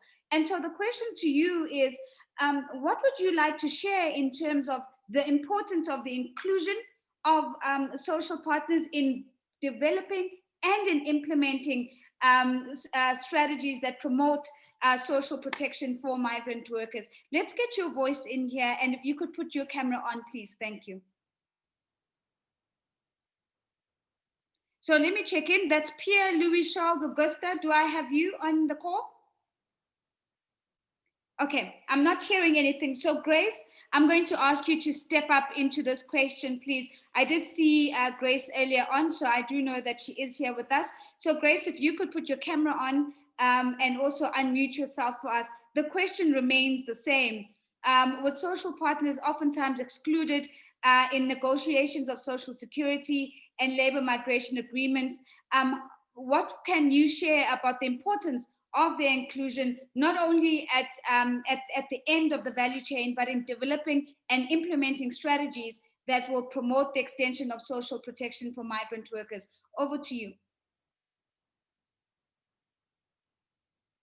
So I'm just checking in. Am I audible, or is there, so Mr. Ngorima, I can see you've got your camera on.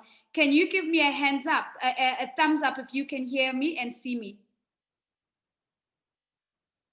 Thank you very much. So thank you very much. So I know that I am here. So Grace, I'm not getting you right now, and I'm also not getting Mr. Pierre Mwanju. So as soon as they are back on, the technical team will alert me. Also, Grace is back on with us now. So Grace, let me hand over the floor to you. Did you hear the question? You're muted, madam. Can you unmute yourself, please?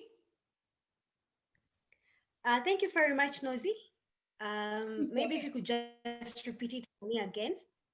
Okay, no problem. So one of the contributions that Michelle Layton made from the ILO is that social partners have to take a more active role in this space of the portability and coverage of benefits.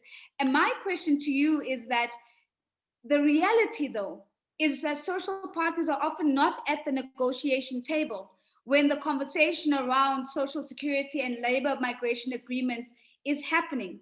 And so I would love to hear from you, how do you put forward the case for the inclusion of social partners very early on in these processes, in the developing and the implementing of strategies that will see social protection to migrant workers becoming a reality? Okay, thank you very much. And hello to everyone who is on this e-conference. And thank you very much for the organizers. So just to get to the question, you know, it is a mixed situation where you find that in most cases, social partners have not been involved. It is a mixture of play an active role, but also there have been situations where it has not been necessary. Okay, according to probably the players of a particular aspect that is being discussed. So again, now the responsibility comes to us as either employer organizations or workers organizations. First of all, to play an active role. Otherwise, you know, there is no one who will recognize you if you are not active. Okay, so it comes back to us. What is it that we are doing as employer organizations or as workers to keep ourselves active? Okay, in all these forums or these spaces where we go to and address our different constituents' proposals and inputs. So the first thing, for example, when it comes to migrant workers, you know, traditionally we have known migrant workers to be more or less in the informal kind of sector. And you find that in most cases, so many of the employer organizations do not actively play a big role when it comes to the informal sector. Of course, when you see the trends, we realize that now we're increasingly getting into the informal sector to make it a bit more organized and to be able to represent the players as either workers or employers. So now when it comes to, okay, for example, the migrant workers, what is very important for us is to see what are their key needs. Do we need to take out the research? Do we need to find out what their needs are? Do we need to carry out a number of intervention strategies with different governments, either at national or regional level? So we need to take the space now and be able to make our voices known or make our views heard at the different forums with our governments and at regional levels, or even during this conference itself, to be able to say that, look here, employer organizations still exist, they can still play a role in representing the different interests of the key stakeholders and parties in there. Otherwise, if we don't take the step right now, then no one will recognize, everyone will say, okay, well, it is a government concern, there is no need for social partners. But it is the societies that are actually on ground. They know very well where these migrant workers are, in which sectors they are highly working in or highly hired in. And basically then they need to know what kind of intervention, social protection mechanisms and interventions that can come out to actively assist them in securing their future and that of their families. Thank you very much. Thank you, Grace. Thank you very much for that contribution. I've got a quick follow-up question for you. The question of migrant workers versus nationals was also something that came up in the conversation. We heard of the Senegalese example of how the government of Senegal is really trying to make sure there's an equal playing field. What is the role of employers' organizations in ensuring that the experience of migrant workers is the same as the experience of nationals? Okay, now just to maybe draw a bit of an example. For example, here in East Africa, what we have agreed as the different employer organizations is to have respective run bureaus that are going to have specifically migrant workers to be able to access different job opportunities, but also for the employers to be able to pick from these migrant workers that have either certain qualifications or certain fields. So it is going to be a bureau which is going to connect both the employers, but also the employees who are specifically going to be migrant workers. Now, we have realized that, of course, some of them come with either certain academic documents that do not tally with either us who are Commonwealth countries. So we're also going to have the ministry responsible for education to be able to translate those academic qualifications or documents to be able to fit into the Commonwealth situation. And then, of course, vocational training is still going to be very key in this process. So for us, it is a chain where the East Africa Employers Organizations have agreed to have this bureau to be able to have only migrant workers, and we hope that it is going to be a leveled ground, because in the past we have really been concerned about the nationals, but now, because for example in Uganda there is a section, for example in the northern part of Uganda, where we have majorly a number of migrant workers coming from South Sudan. So we are looking at an opportunity where we'll have this bureau that is going to have a platform where we will have a level ground together with the nationals and the migrant workers. Fantastic, great, thank you so much. So I've got just about a few minutes left in this conversation. I'm going to steal a little bit of time from the second panel, because I know that our opening remarks spilled over just a little bit. But I do want to come back to the panelists now with a few more questions, and I'm going to ask my panelists to be really concise in their responses. I'm literally asking for no more than a minute in a lot of the responses, because there's a lot of depth that has come out of some of these questions. Maybe Prof. Mpedi, let me come back to you first. There's a question from Kwasi, and Kwasi was saying, the reality is where there is a high employment rate or increasing unemployment, the entry of migrant workers needs to be considered in the context of social cohesion. How do you respond to that statement, and how important is social cohesion when these dynamics are coming into play?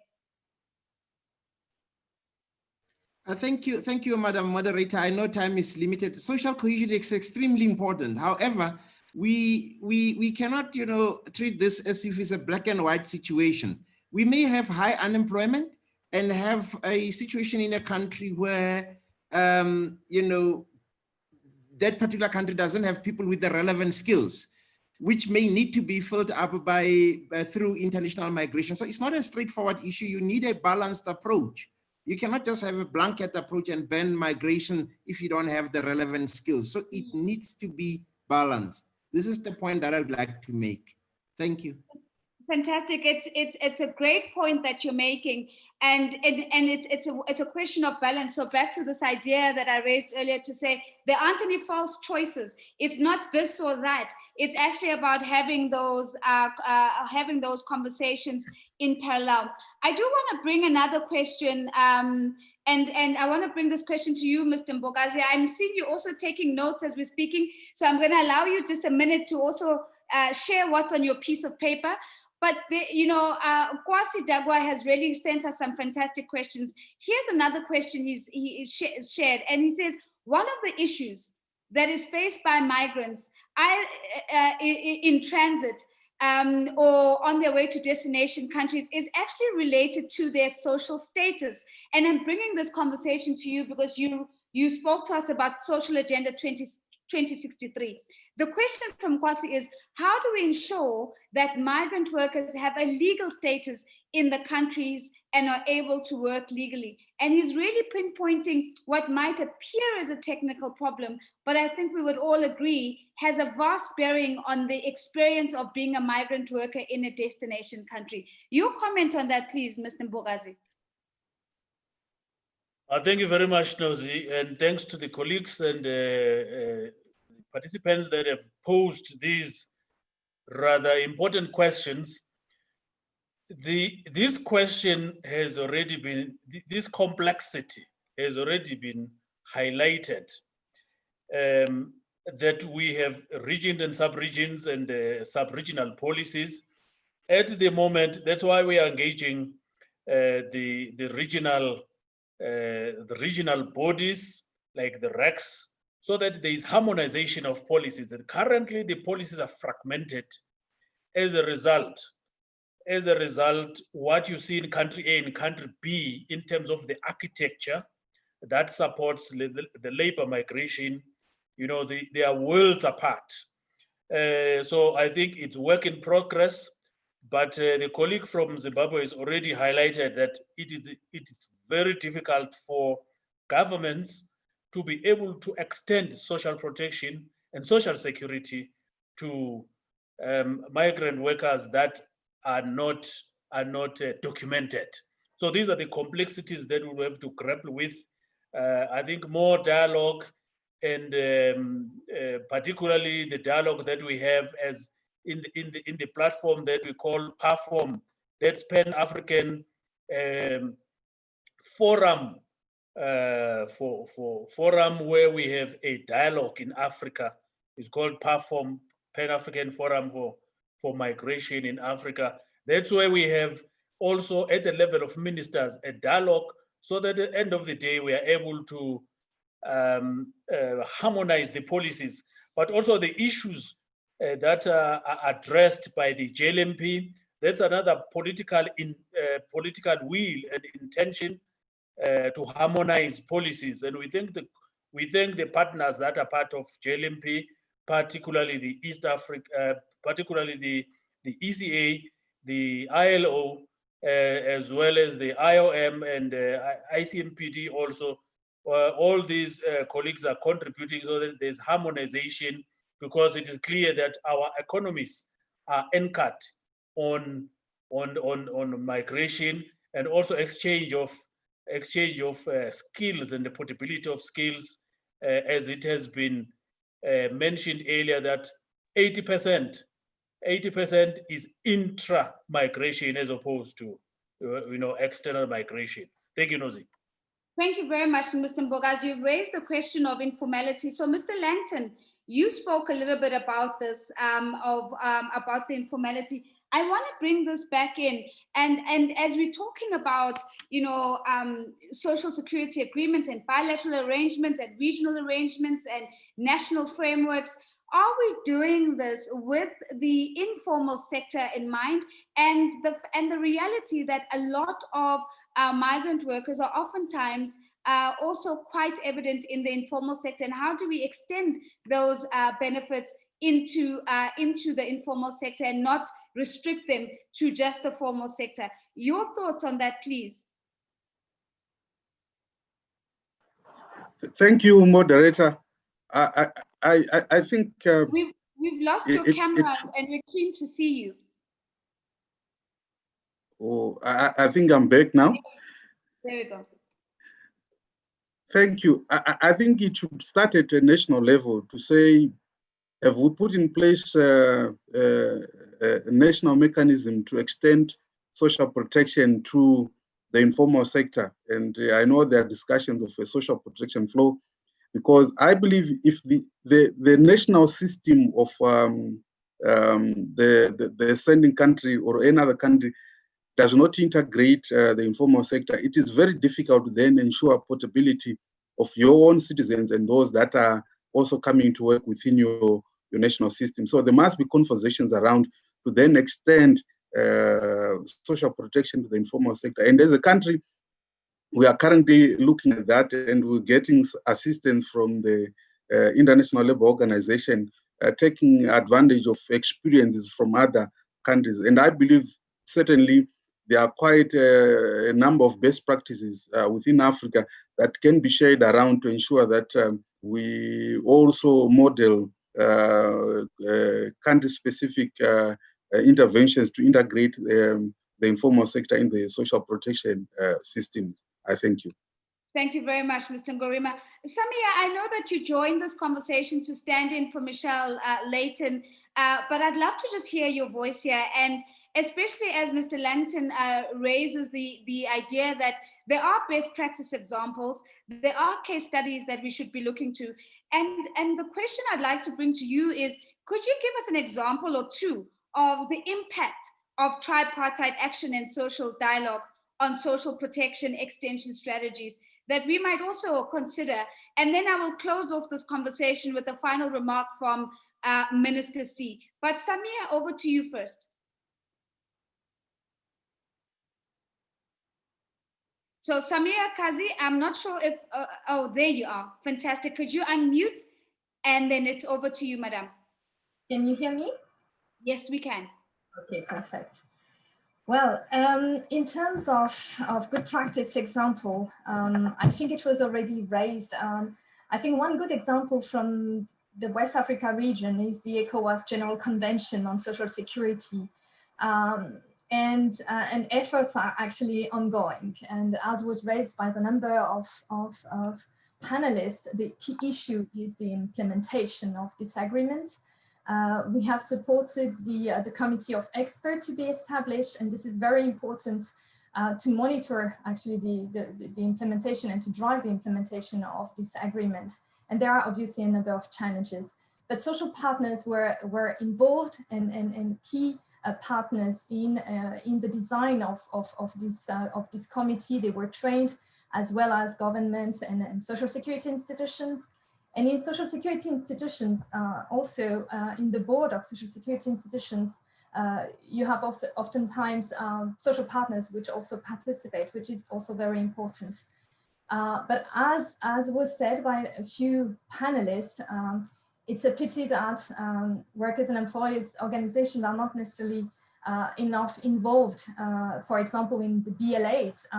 They are key actors of the world of work. They know the needs of migrant workers, also in terms of social protection. And actually, perhaps another example, which is also related to the COVID pandemic.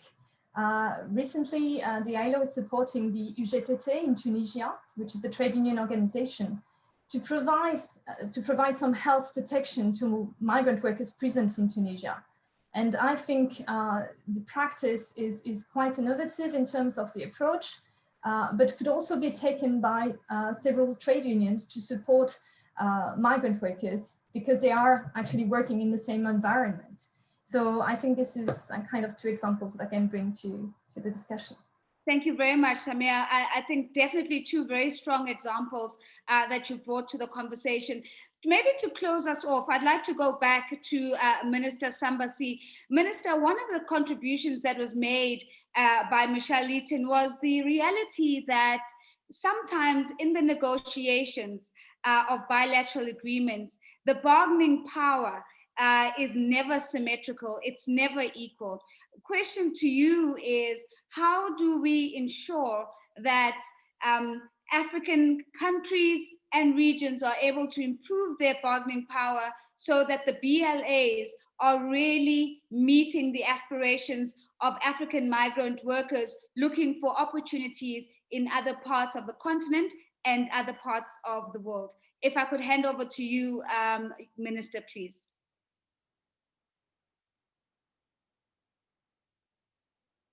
And I'm checking in, I'm not seeing the minister coming on. I'm just checking in if he is there. Okay, so I have not heard from the minister. So it is exactly 2 minutes past the top of the hour.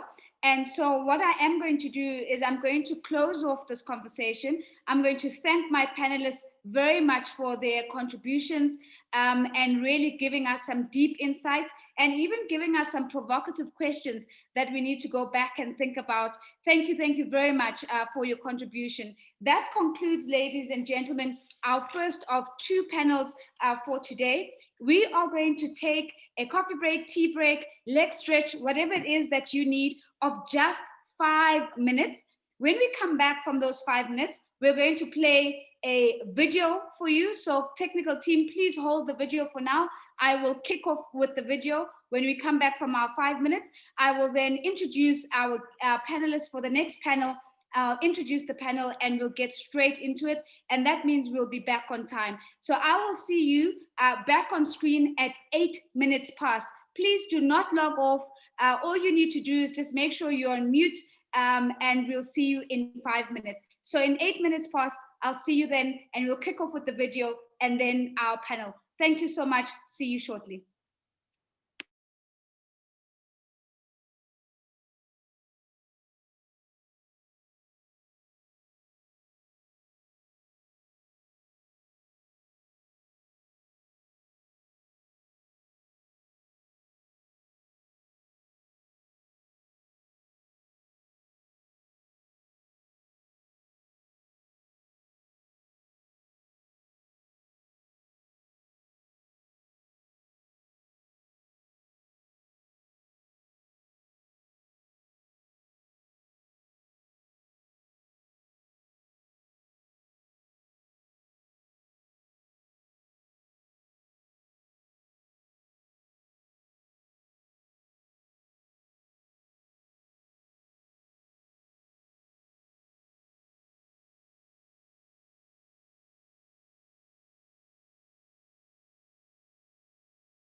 Distinguished guests, ladies and gentlemen, I'm going to take a leap of faith and believe that everyone is back.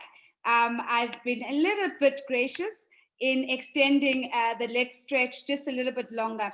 Technical team, I know that we've got a video that is queued that we could perhaps use just to get everyone energized again and get us going before we go into our second panel discussion. So over to you. Thank you.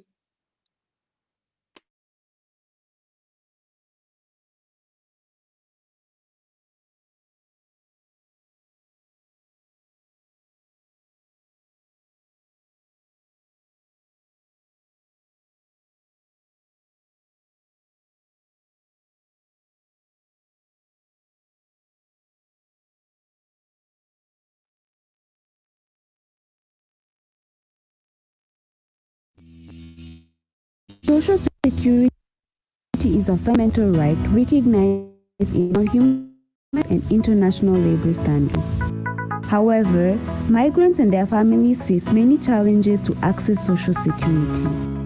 The ongoing COVID-19 pandemic has disproportionately affected migrant workers and triggered worsening inequalities. Now, more than ever, the importance of social protection for all is evident. The lack of social security coordination may prevent migrant workers from maintaining rights acquired in another state. That is why the International Labour Organization is working to support its tripartite constituents in Africa to extend social protection to migrant workers and their families in 3 selected regional economic communities.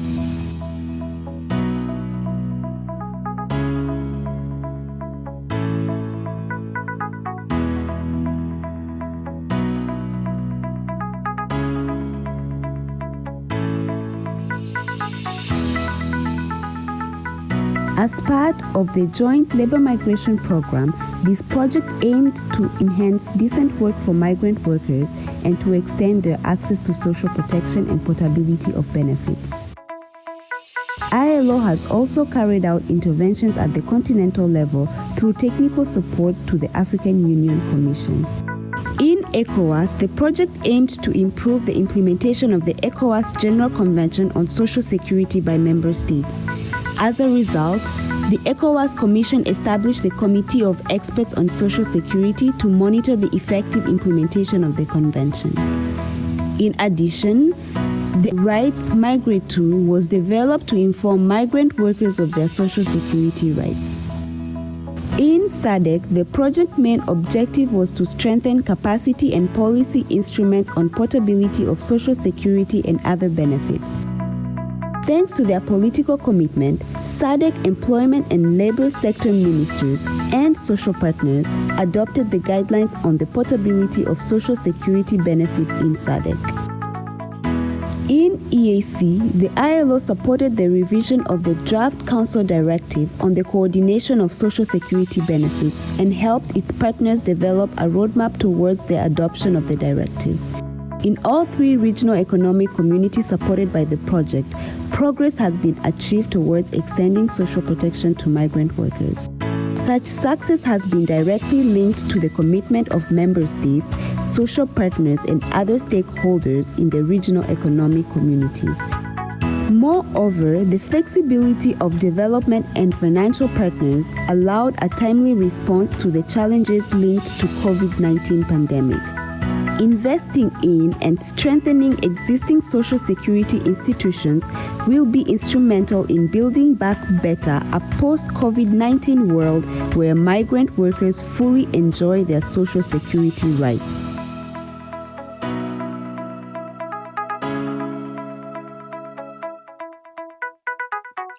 Thank you very much, team, for that refresher and for getting us started once again. Now, ladies and gentlemen, as we move on to our next panel and into our next conversation, we are always in these scenarios working with moving bits and pieces, but the way I like to think about it is we are moving on, we're dancing on moving carpets. So I've got a couple of changes, excuse me.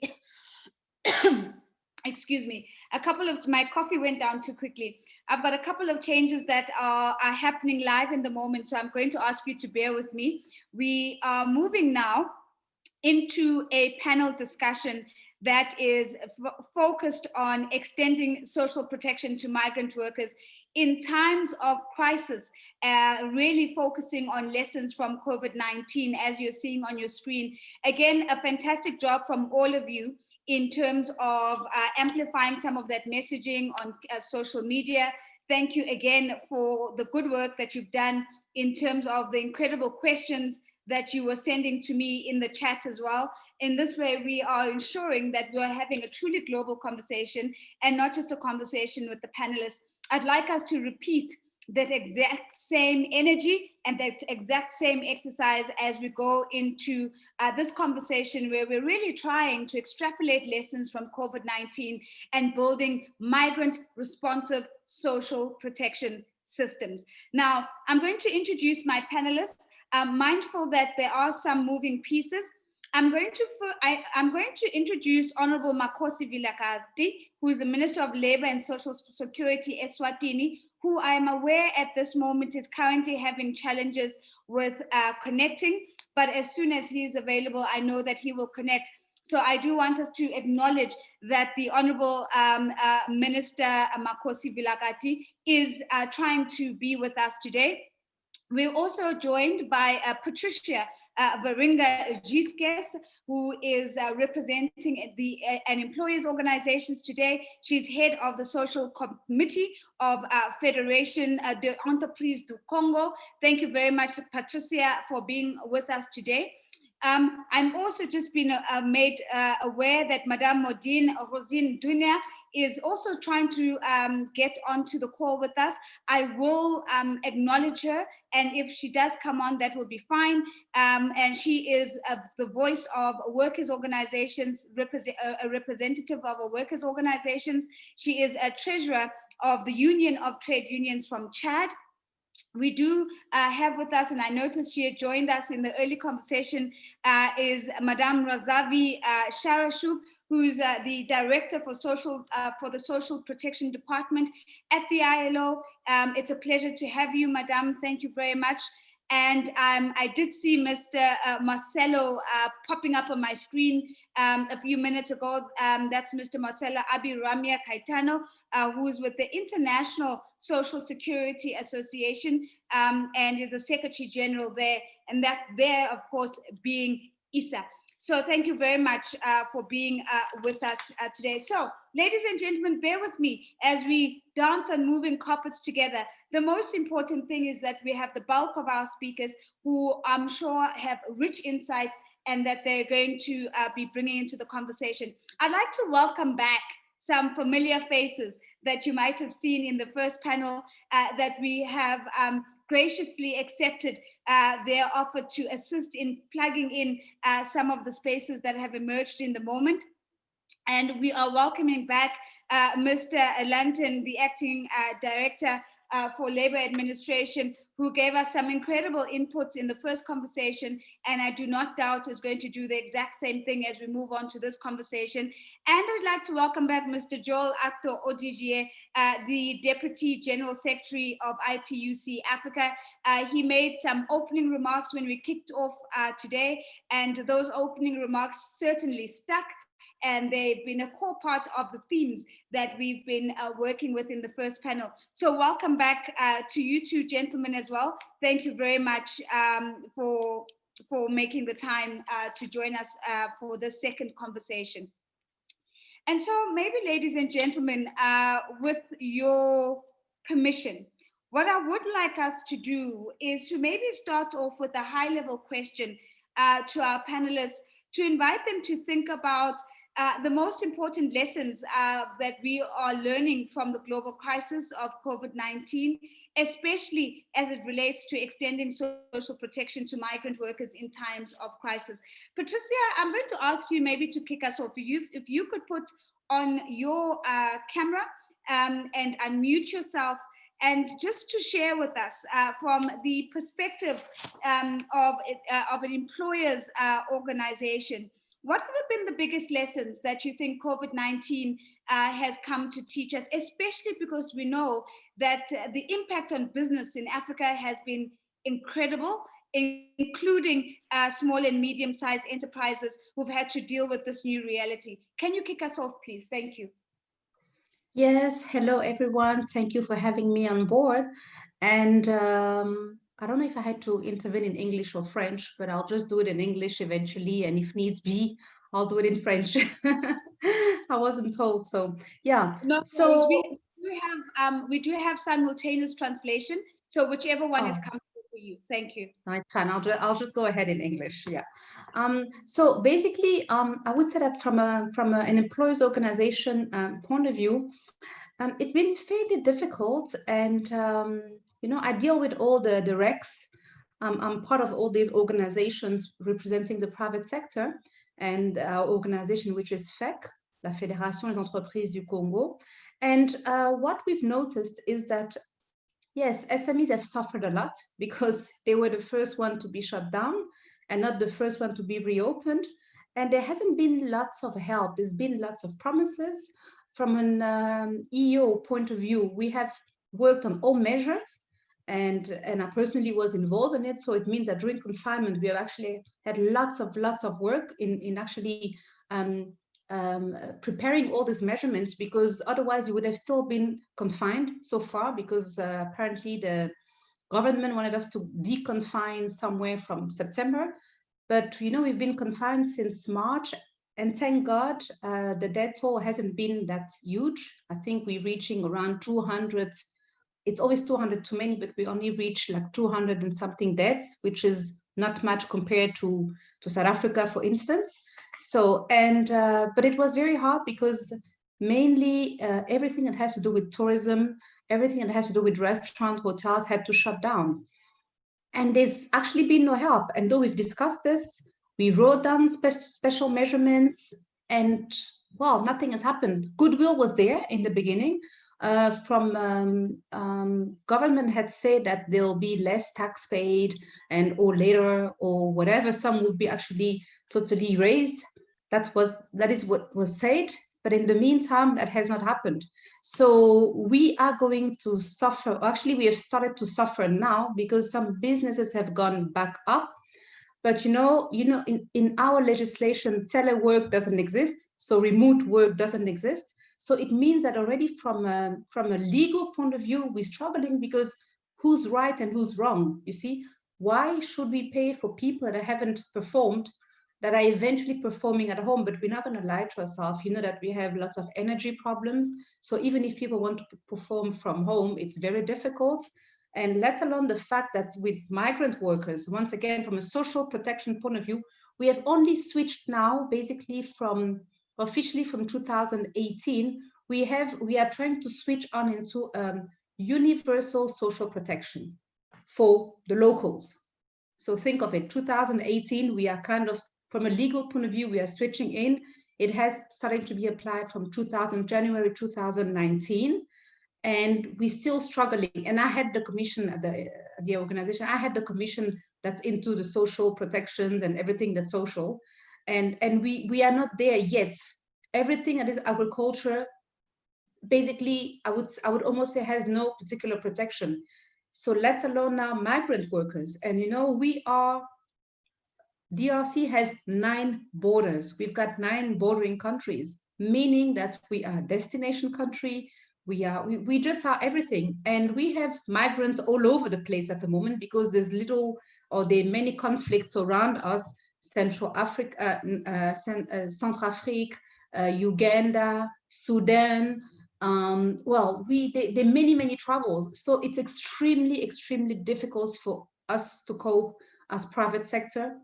As I would even say as government, you know, I'm not here to represent or defend government, but I must say that it's very difficult for them, because at the moment there is no universal social protection for the locals already, you know, eventually for the ones that are working, because as employers, we do pay for them, which is how it works. And that's basically it, you see. So then how are we going to cover up the rest? Thank God we have organizations like IOM that are doing a great job on the field. You have ILO, of course, that is trying to cover what they can from text. You know, they're giving all the needed text to the constituents, but it still needs to be applied. And well, money is a problem, I would say. You know, for all of us, money is the main issue. And for the huge country that we are, and like I say, with 9 bordering countries, it's extremely, extremely difficult. So that is what I can say to start with. And you know that in the meantime, since I think February or March, we've had an outbreak of Ebola again. Well, I would say that it's still in a specific zone. It's not in the entire country. It's in a specific zone, which is almost 3 hours flying from where I am in the capital. But still, we have that too, you know. And so it's very, very difficult then to take care of migrants. And even though they are there, because we have really many migrants inside our country. And like I say, IOM, UNHCR are being very proactive on this. They're really trying their best. But these are very, very difficult and complicated situations. And also legislations is not very keen. You know, I heard some ministers saying earlier on, I think from Zimbabwe, that was saying that, you know, not from Senegal, that was saying that, you know, migrants have equal rights as local workers. But I must admit that it is not our case, because we are struggling ourselves too. And well, yeah, I've got so much more to say, but that is where we're standing at the moment. So maybe some questions could be asked from me later on. And like I say, we wrote down measurements, many things have been done, but at the moment, SMEs and private sector is really, really struggling, and it's only the beginning. Fantastic way to kick us off, Patricia. Bold, to the point, and concise, and you've raised a lot of interesting issues here. You raised the question of tax breaks, which of course was a narrative that was not unique to just one country, but a narrative that has been global. And the question is, how much of what was promised has actually happened? And what is the impact of that on business? You've spoken about the reality of the remote work model and the extent to which that is feasible in an African context or in some markets where there are huge infrastructure gaps. And most of the infrastructure was actually being provided by the organization, but now we've got remote work as the new model. And of course, I also appreciate how you are questioning the equality around nationals and migrants. And perhaps there might be a unique scenario or best practice in Senegal that should be copied in the rest of the continent. But I'm hearing your voice saying we need to interrogate what is happening on the rest of the continent. So we've started off with Patricia, who is a voice of employers. Let's go to workers now. Let's go to a voice of the workers. And I wanna welcome back Mr. Odigier, who I'm sure is going to have a lot to share with us. But the question to you, sir, is primarily the same as Patricia, which is really what have been the biggest lessons that we've learned from the COVID-19 crisis. And the question that I had prepared here has been, you know, to what extent have trade unions been able to support migrant workers affected by the pandemic, either in their destination countries or even as they return back to their home countries? Over to you for some of your thoughts on this question. Okay, thanks, Komenos. Okay, just to first say, I'm just trying to improvise by standing in for the comrade that was supposed to do this. And yes, it's also an issue we are passionate about, so no problem. We can speak to it extempore.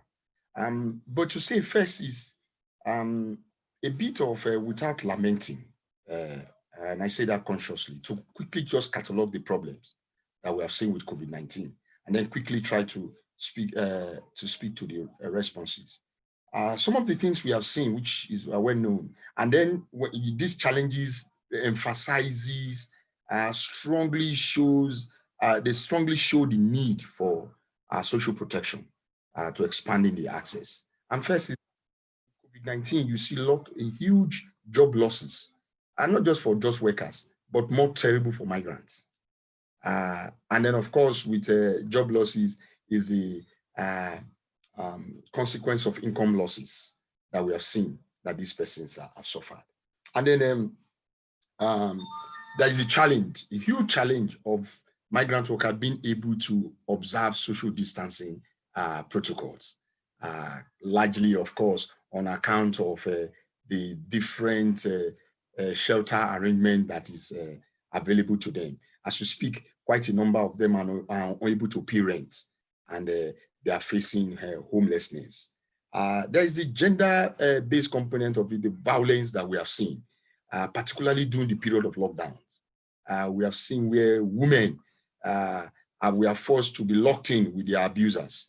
And the issue the other comrade from the doctor, my compatriot from Saudi Arabia talked about. Of course, I didn't agree with the solution he prescribed to say, let's ban women from traveling, from migrating, but more to say, with COVID-19, the rape and all of that amongst women increase. And of course, is usually done by living employers and their family members against female migrants, especially domestic workers.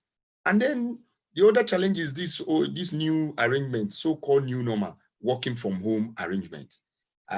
You see a working from home arrangement that has led to intensification of work. Since the persons are working from home, they have so more to do as against how it was before. Even some of us that are not even are complaining, but we have seen that with virtual meetings and everything, it's intensification. We have to work more, to talk online more, and to do much more. How much more for migrant workers who live in? And the dilemma is they don't get extra pay for doing much more work. The pay remains the same. And then you also have the dilemma of for those who are more in the semi-skilled and skilled level. And I give the example of that was shared with us from comrade from Mauritius. The employer come home to even inspect them unannounced to see if they are working. And that disrupts their social life and their private life. And then for women, working from home arrangement, the intensification is also that beyond being a worker, she said she's now a teacher and then an housewife. And then you see all of that going on. And then is the problem you touched on earlier is the issue of challenges with remittance channeling. With COVID-19, we saw that problem clearly. Of course, what we have also seen, like for Zoom and other platform, this kind of platform became billionaire platform all overnight. And remittance channel also grew their monies overnight, but to the detriment of migrant workers who necessarily are not working, but have to send something home to their dependents and all of that. And lastly, the point I want to say is that the migrant workers have been so shortchanged in the process, especially in their countries of residence, their host economies. They pay taxes, first line of tax, value-added tax. For consumption, you pay tax. For their working, they pay taxes. But the enjoyment from these taxes to these migrant workers has been a challenge. We've not really seen that. But what are trade unions doing? And that is what I want to speak to, and I will be very fast. As ITUC Africa, what we did first is to, and I would say with pride, and this is where I think the leadership of the ITUC Africa, my general secretary's thought on how we should respond, and our discussion was spot on. We did a compilation of what every government, African government, they are doing with respect to COVID-19 in 54 of the 54 African countries. For all the countries.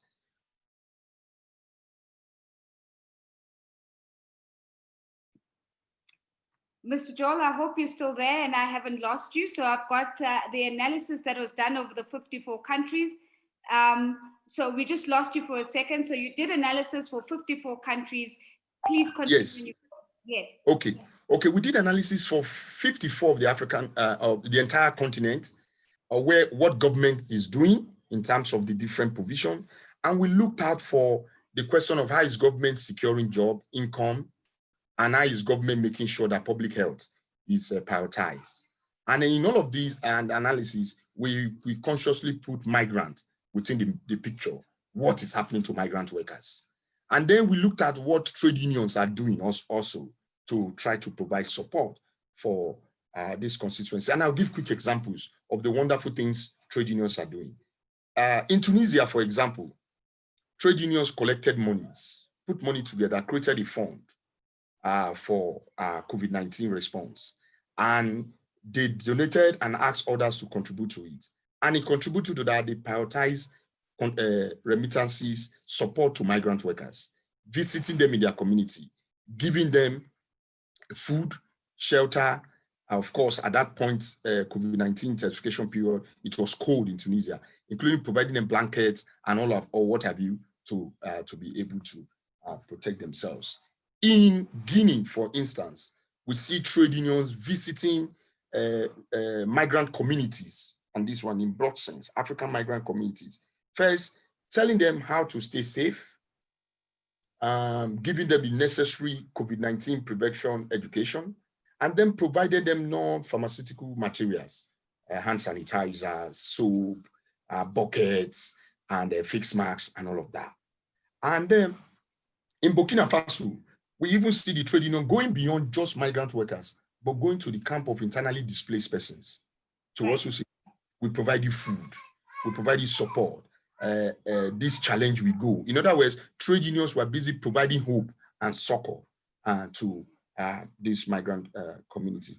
But also very critical is the kind of, as we speak now, we are doing a study to also see the level of the effects of this crisis critically beyond the emergency intervention, but the deep-rooted effects. And again, we prioritize migrants. How has it actually affected migrants as well? And how do we solve this problem? Last but not the least, we see COVID-19 as a moment, opportunity for organizing. In other words, as trade unions, for the fact that we are able to go out to them and speak to their issues, we know that there is opportunity to then organize these migrant constituencies, communities, to give them voice, to be able to give them better representation. And when trade unions were advocating, and this is another very good work the trade unions did, across Africa, and I use Botswana, for example.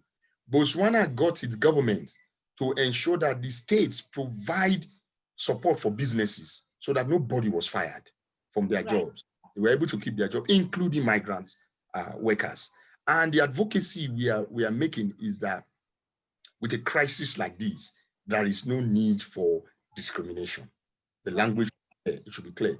The solidarity of our humanity should be felt more than ever before. And those are the things we have done. And of course, if questions come, we are looking more at really focusing on how to address the questions of women, women migrants within this space. And lastly, I would say COVID-19 has offered us the opportunity to tell African governments to say, look, the African Union mechanism on migration and free movement is an instrument that we speak very progressively to our integration and solidarity agenda.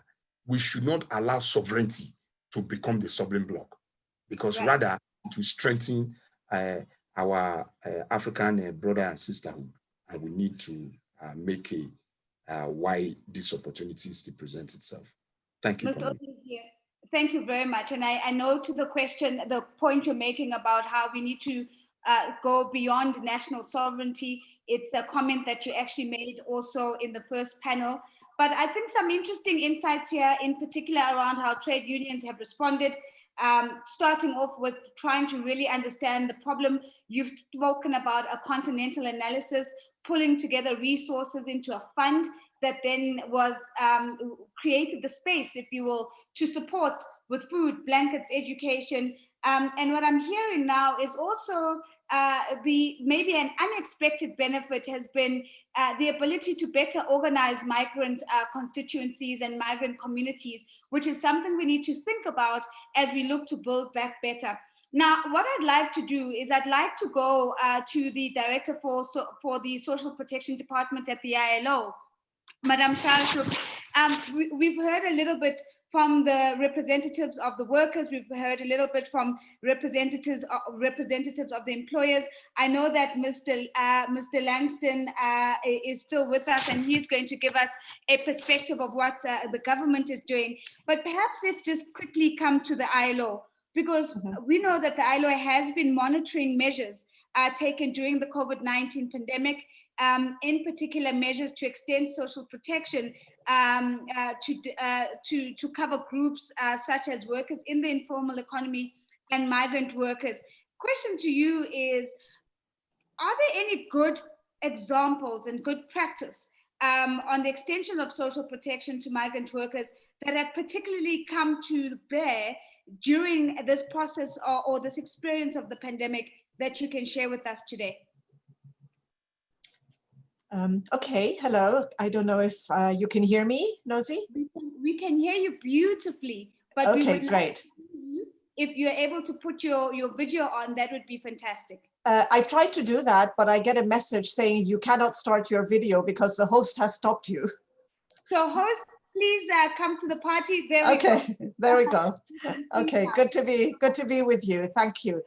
Thank you for the invitation to be part of this panel. I mean, I really do believe that the questions that you're asking, and our colleagues have already responded to those questions, are really some of the most important, I think, fundamental questions that as societies we need to really face in the context of this crisis in order to be able at least to come out of it having learned some lessons for how to create more equal societies and economies can really withstand the kind of shocks that we've had during this COVID-19 crisis, which unfortunately we know is not going to be a one-off. We're going to see more of these shocks coming in the future in the context of climate change and everything else that's happening. So just to answer your question, before going to the best practices, let me just highlight a few key points that I think will kind of echo what has already been said. I think first off, it's really important to highlight the fact that many migrant workers have been really particularly badly hit during the COVID crisis. Partly because they've been overrepresented in some of the sectors that have been most adversely affected by the crisis. I'm thinking of, for example, the agro-food industry, hospitality, paid domestic work, and also particularly women migrants have been adversely affected because they're concentrated in what we now call essential work. And I'm thinking here of being frontline workers, particularly in care industries, for example, in healthcare, in long-term care services, which really puts, on the one hand, it puts them in high demand, but on the other hand, it also puts them at a very high risk of contracting the virus, particularly because in many of those sectors where migrants are working, the availability of personal protective equipment is not always guaranteed. So this really puts them in that very risky situation. And depending on their contracts, many migrants may be among the first to lose their jobs, and also they face significant barriers to re-enter the workforce.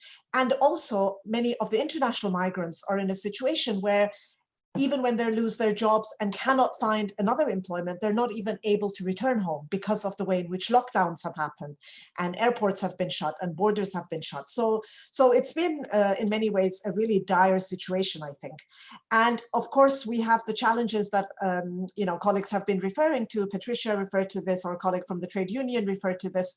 The fact that many migrant workers are in countries where even for so-called citizens and nationals, the remit of social protection is far from being universal. And so migrants are then within this context at even greater distance from being able to be included in social protection systems.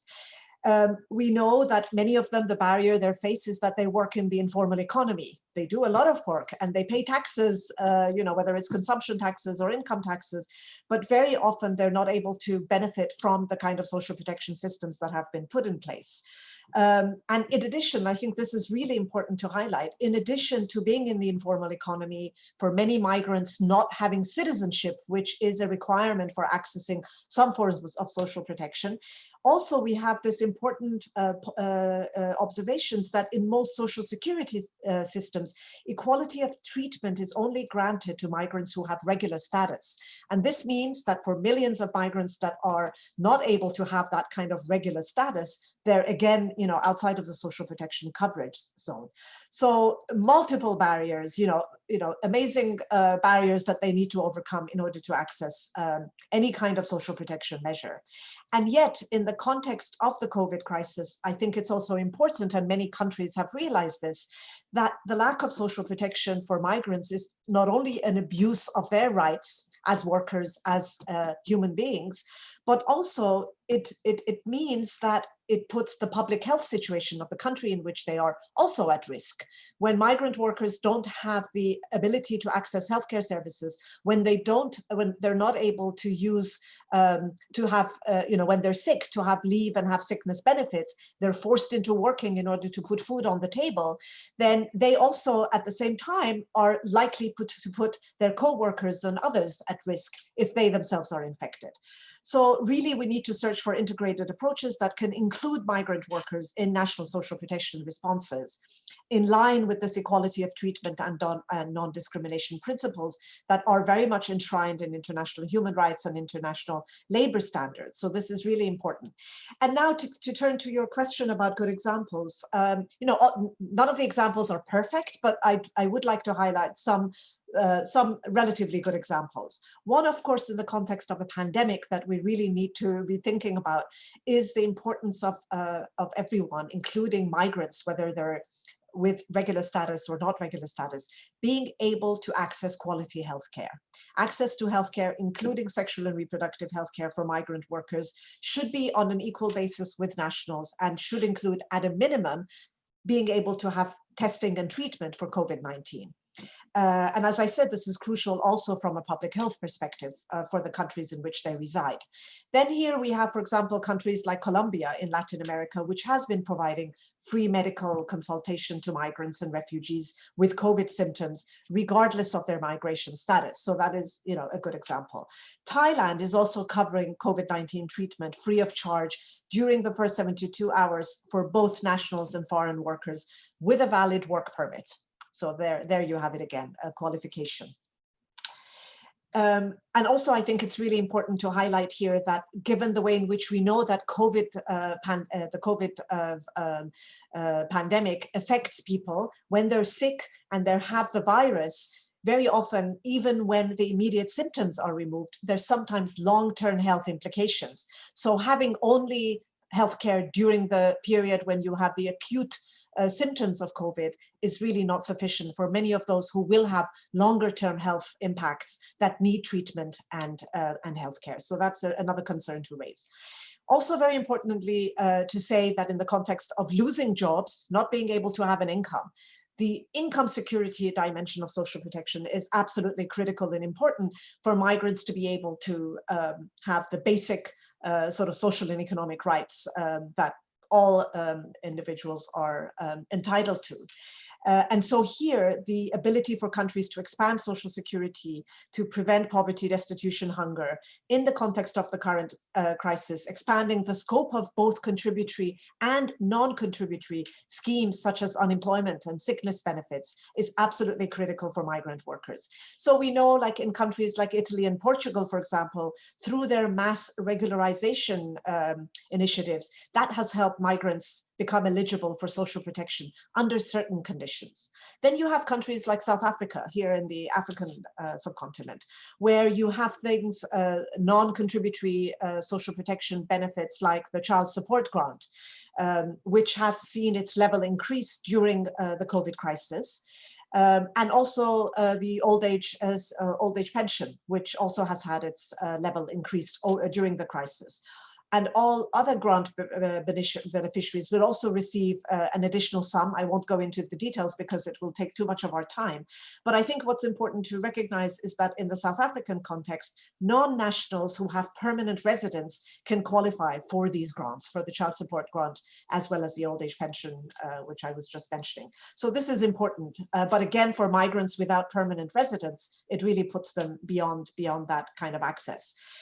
Also, you have, for example, in Togo, a program called Novisi, which provides an unconditional cash transfer scheme to support all Togolese informal workers whose incomes are disrupted by the COVID crisis. However, this does not cover non-nationals. So there again, you have a major impediment. Also, we have seen short-term ad hoc emergency cash and food transfer measures. Just to give an example from other continents, in Brazil, there's been a monthly emergency basic income, which is to be paid for up to 3 months to people who are unemployed, self-employed, and those who work in the informal economy, including migrant workers with irregular status. So that's quite interesting. And here I just want to underline, and then I'll hand over to you, the really equally important in terms of having the right laws, having the right programs, the right provisions within your social security system. Equally important is the issue of awareness, information, making the information about rights available to migrants. And this very often means having that information available in different languages, because language can be a barrier to even knowing your rights, even if there are provisions in social security systems for migrants to access. Those information barriers are important to be reduced. Also, there are many complex administrative structures which migrants may have difficulty overcoming. And in the context where some of these benefits are being made available through remote access and through apps and other such technologies, modern technologies, we have to bear in mind the exclusion that can happen when migrant communities don't have access to the internet, are not, may not be savvy with the new technology. So those again are barriers that really have to be borne in mind as countries move forward in terms of making provisions. So let me stop here and hand over to you, and hopefully there'll be another opportunity to say a little bit more about other measures that can be taken. Thank you. Madam Sharash, I think you've given us a lot to chew on, but I think what's been particularly helpful listening into your contribution is some of those very practical examples of things that we know are happening in other parts of the world.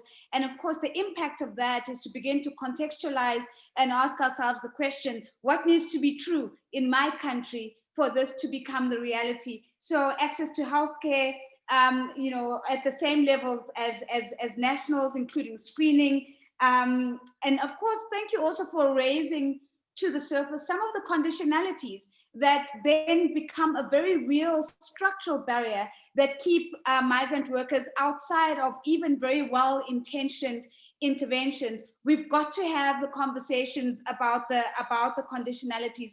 Now, I really do want to move on to Mr. Marcelo, but I think if you could, I want to bring this question that's come from our global audience. I think it's a question by Preksha, which I think is an incredible question, Madam Sharashub.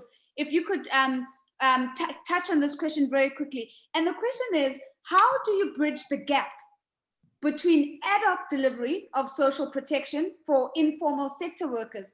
In other words, choosing which sectors to cover and which not.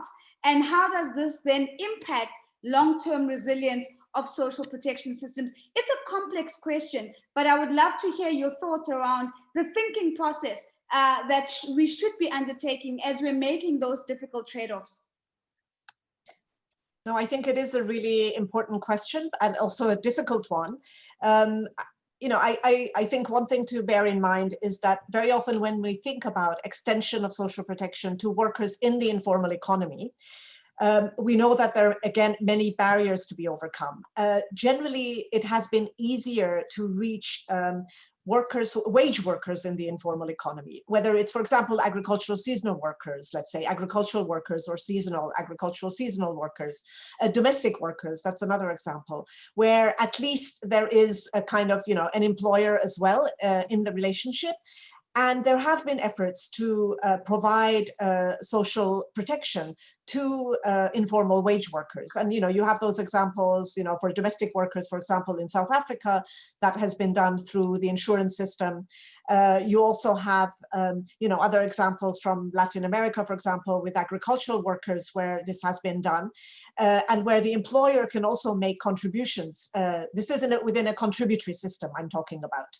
Now, the difficulties, it's much more difficult when you talk about self-employed informal workers, whether it's street vendors, whether it's self-employed, farmers, or what we used to call, agricultural smallholders. There, you need to find mechanisms, particularly for bringing those workers within the contributory system, which is quite important to do, because that way you expand the reach of your contributory system and you guarantee the kind of social protection guarantees that can come through a contributory system to these workers. So, for example, efforts have been made to make the contributions to subsidize them if the state is willing to come in and subsidize the contributions that low-income self-employed workers can make, or to make the contributions not necessarily every month on a monthly basis, particularly for those, for example, let's say smallholders who may not have a regular income every month. You can make it more on every 3 months or every so often to make the contributions, to make it easier for them to join the contributory system. The other solution, of course, is to have and put in place non-contributory systems that would reach many workers in the informal economy, but often there are many informal workers who fall through the cracks. They're not poor enough to qualify, particularly for means-tested non-contributory systems, and then they're not also part of the contributory system. So that is always a hazard that one has to bear in mind. I hope that has answered at least partially your question, but happy to take it up later if there's an opportunity. I think it's a fantastic question, and I'm actually going to invite Mr. Marcelo to actually take up part of what you've started. But Mr. Marcelo, finally I get to you, but thank you very much for being patient as this conversation has unfolded. I want to start off with a broad question to you first, sir, which is the impact of the COVID-19 pandemic on social security institutions at a high level. What has that impact been? Okay, first of all, we must analyze the impact on people, because then we are seeing that is the most important thing, because the social security institutions are not there for themselves. They are there to serve people, okay, to deliver service to people. And we see via this pandemic, that's not just a health question, certainly it is, but it's also an economic and social question as well, as it affects employment, wages, and many social and economic aspects. So then we see what are social institutions, security institutions for, and then they are there to serve people. And then facing with this crisis, they have to react with this crisis and to build a new reality, okay? And when we are taking into the considerations the way that the social security institutions, they react to this pandemic, we can divide their reactions into 3 major pillars, okay? One pillar is the way that they deal with the beneficiaries, that they deal with the clients, customers. The second one, okay, they have to deal with them in a different way. The second one is that they have to organize themselves internally also in a different way, okay? And this we are seeing even here that many people are teleworking here, not my case, but you see people teleworking here, and also the way that they finance themselves. And why am I focusing on these points? Now, how they deliver service to the beneficiaries, how do they organize themselves internally, and how do they finance themselves internally? Because we at ISET, the International Social Security Association, our focus is on the implementation of policy, on the delivery of service. So that's why we are dividing this into these 3 major pillars. And these pillars you can see all over the world, but talking specifically for an African point of view, for an African context, and the reactions and actions that the African continent did, regarding this, we can, for the first pillar, now we can see what were the measures that were more related to the way that they deal with clients, the way that they deal with beneficiaries. So, first of all, the need for simplification of procedures.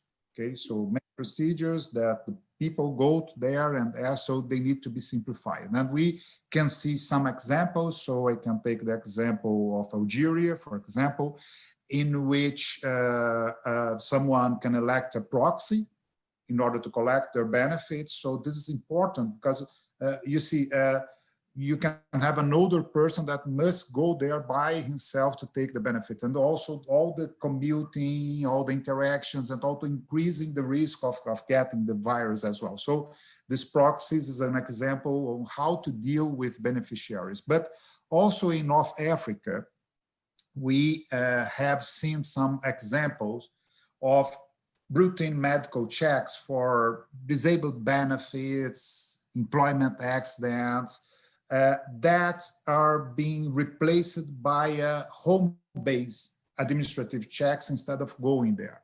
So you see that this crisis changed the way that social security administrations are simplifying their procedures and dealing with their clients, with their beneficiaries. Not just this, but also examples concerning extension of coverage, of extension of the benefit that people receive. So taking another examples, Togo. Togo distributed emergency financial support for 500,000 people. So it's not just the way that you deal directly with people that was mentioned before, but the support that you can provide to them. And the support that you can provide to them is not just in a financial way, but also making it easier and exploring better the technologies that you have. So for example, if you take the example of Nigeria, it has made a collaboration with mobile network, and many people in Africa has access to their mobile phones. And via this, they could identify vulnerable informal workers, being there migrants or not, but this is that identification of vulnerable informal workers via their purchase partners. So you see that we can use technology, big data, we can use mobile networks in order to improve the service.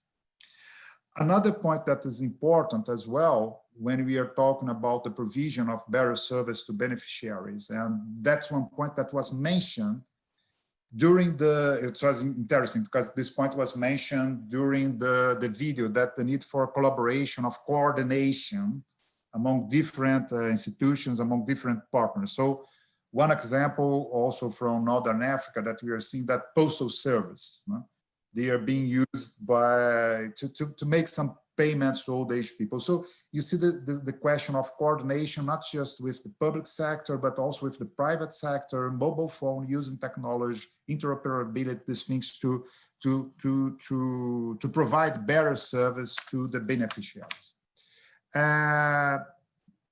Also, another thing that's important is during this period where people have more difficult in order to commute, and also the need to keep social distance, we have seen some examples, from Tunisia, in which the employers, they can file their wage declarations remotely.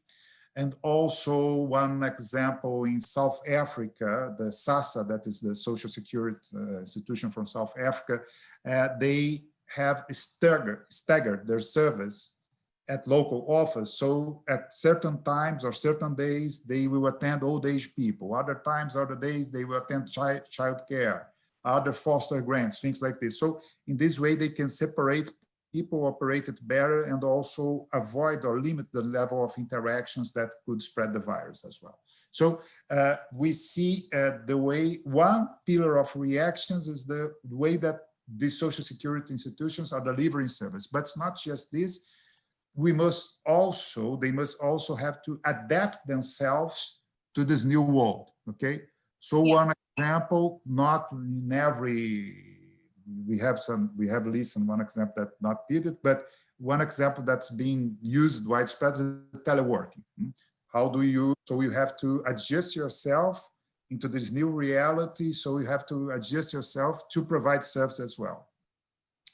And one point that is important, and that you can see some institutions that are doing it. So we have an example in Morocco that they are doing it. Is look, we are providing new service, or amplifying service that you used to provide, also in a new way via teleworking. So we need to have a good system of quality assurance, okay, to see if we are delivering things in a good way. So also you see some institutions that are doing this work of quality assurance, especially you can see this in Morocco.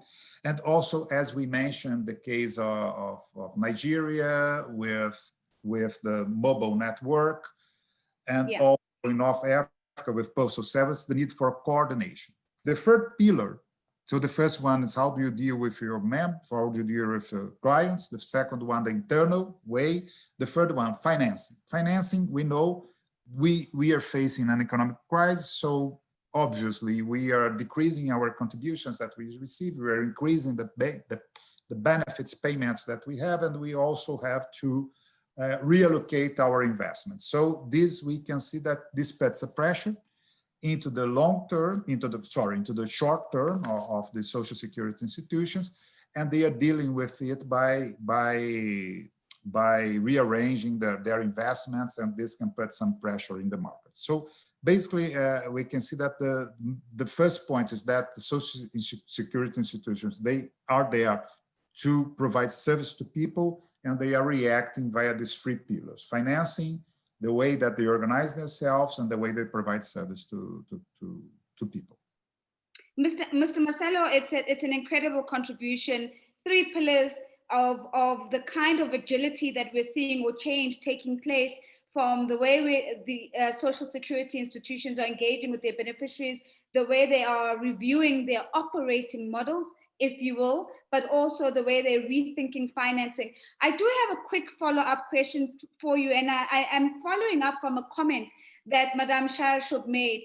The question is, to what extent could we see migrant workers being integrated into contributory systems so that we can increase the fiscal space to provide social protection, and potentially even see the self-financing of that additional fiscal space? Is this something that you are seeing as a real conversation that is happening in any parts of the world at all? It must have. It must have. We are not in that way that the coverage for migrant workers is a high one. It's certainly not. And when we are talking about Africa specifically, we have made a survey here in ISA to concern what are the major challenges for social security, and specifically for the African continent. The question of coverage and how do we increase coverage is a very, very important one, not just for Africa, but in Africa, it's ranked higher comparing to other continents. And so you see, when we are talking about coverage, the increase of coverage is a priority in Africa. We got it via the survey that we did. People see it as a priority. And when we are talking about migrant workers, so the lack of coverage from, not just in Africa, everywhere, the lack of coverage for migrant workers is even greater in that sense, because you see that these groups of migrant workers are one of the most vulnerable ones concerning inadequate social security, concerning a comprehensive social security there. And then we must come to the question, well, okay, there is this problem, but how can we overcome it? How can we deal with it? And then the way that we must deal with it, I think that there are 2 major directions in which we can deal with it. The first one is a legal one. Because if you have a legal system in which in which migrant workers are by definition not protected, they are by definition not protected. So there is a need for a legal support in the sense but this is just the very, very first step, okay? You have to, it's not enough, but it's necessary. It's the very, very first step. Another step, and when we are talking of ISA, we are dealing with the implementation of policy, is how can you build an administrative structure in which it makes it possible for these legal aspects become a real aspect, because you can have a very good law, but cannot have the means in order to operate it. So that's a second point. It's not the legal perspective, but also if you have administrative capacity in order to implement this policy. Sure. I'm going to test this idea. Mr. Marcelo, it's an incredible contribution coming to the core. If we want something, we start off by expressing that aspiration through our legal frameworks, and we say this is the condition that we want to bring about. And then the second challenge, which actually links to the first panel discussion that we had, is how do we then make that legal framework or legal instrument come alive, and how do we enforce it and make sure that it lands? So Mr. Langton Ngorima, I'm coming to you with a bit of an unfair question now, because I know that one you stepped in into this conversation just to close some gaps. But I want to test some of the insights that we've just heard now around why do we not deliberately create legal instruments to enable migrant workers to participate in a contributory system so that we increase the fiscal space and potentially self-finance their social protection. And suppose the question that I want to bring to you is, what would need to be true for that to come about? And can you share with us the Zimbabwean example, the Zimbabwean experience, if there is any conversation or discussion about integrating migrant workers into a formalized contributory system? Your thoughts, please, sir. Thank you. Yes, indeed, you being a bit unfair, getting me off guard. But anyway, but I think before I come to your questions, allow me just to share also our experiences in terms of issues regarding returning migrants in the COVID-19 era. I think this has been quite a challenging experience for us because we experienced quite a number of our residents coming back home because mainly most were working in the informal sector, and with the lockdown arrangements that were there, they found themselves without any form of sustenance, and they had to come back home. Some were also working in the high seas, in cruise ships, and they had to come back home because the countries of their employers would not accept them. So we had a number of about 95. We had quite a number of our residents coming from 95 countries across the world, and we had to put in place quarantine centers in line with the health regulations. And that meant that we had to cater for their food and their daily sustenance. And that gave us a bit of challenges because there were no budget for that. So what lesson we've learned from that is that perhaps we need to also integrate issues of migration within the disaster mitigation systems that obtain in the country, because certainly such shocks will come in the future. But also importantly, that our labor market information system must be up to scratch, because here we had a lot of people that are coming, and we had to profile them to make sure that we understand them and also be able to prepare for them from evidence-based perspective. So we had to institute a rapid assessment of the social economic profile of the returning migrants to understand, because most of the time we assume that migrants are one coherent group, but there are a lot of other issues, that dynamics that are involved. For instance, the issue of disability, the issue of children, and the issue of the youth, they have to be understood. But we also had to understand their aspirations from that particular survey. And it's quite interesting that from the preliminary findings that we get, about 70% of them would rather want to remain back in the country and explore opportunities that are there for them to contribute and also work in the country.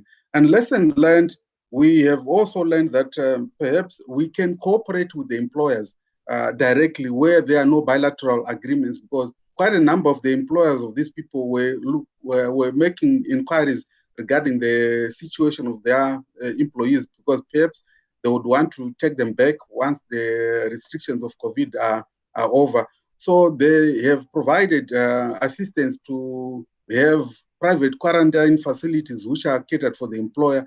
And I think this provides for us an avenue to say, if we can prove that cooperation can happen directly, this can also give us some concrete examples to facilitate bilateral arrangements with the host countries.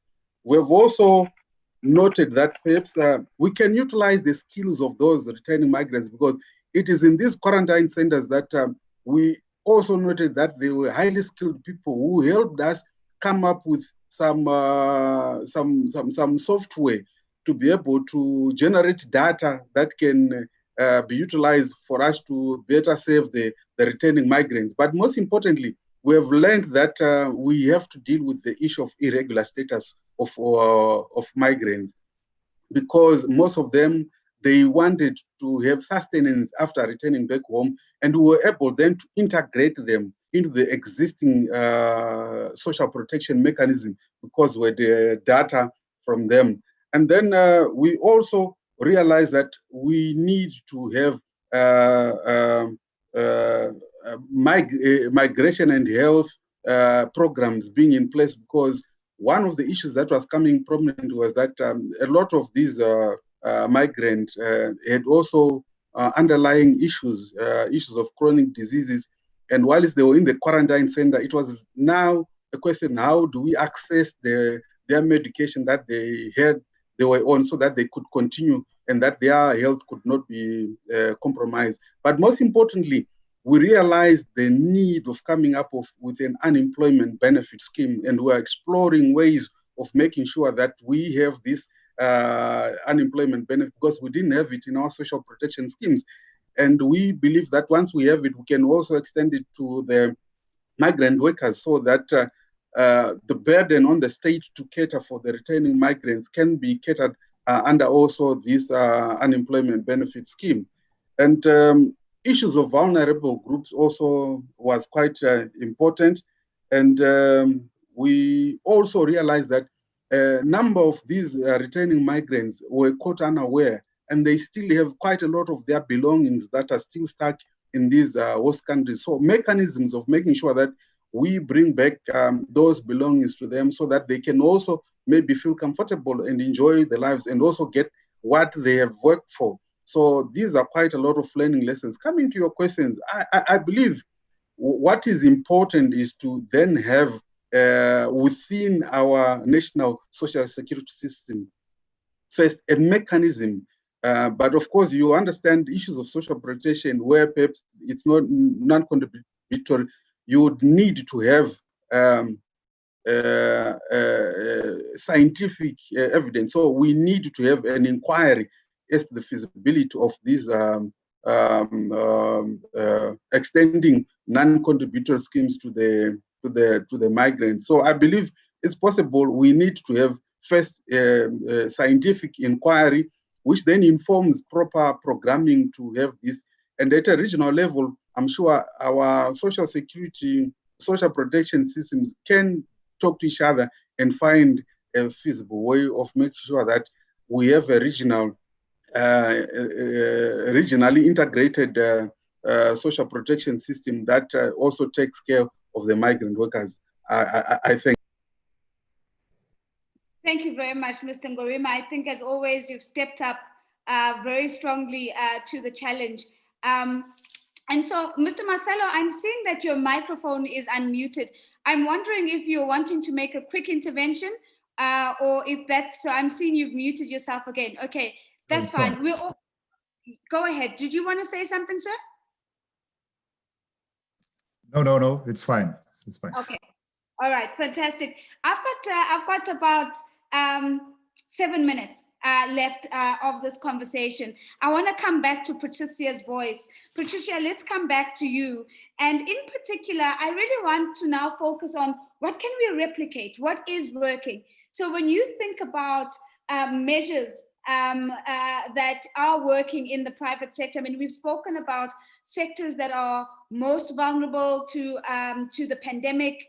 And we know that in those sectors, that's where we find the majority of migrant workers. But surely there have been some interventions that have worked. Could you share some of these with us as we think about how do we scale and replicate across the continent? Just for a minute or two, please. Thank you. Thank you very much, Nazi. What I believe is what has or could work is, I think what the World Bank is doing, specifically here in the DRC, what the World Bank is doing is that they're coming up with certain funds, okay? And I wanted actually to mention this.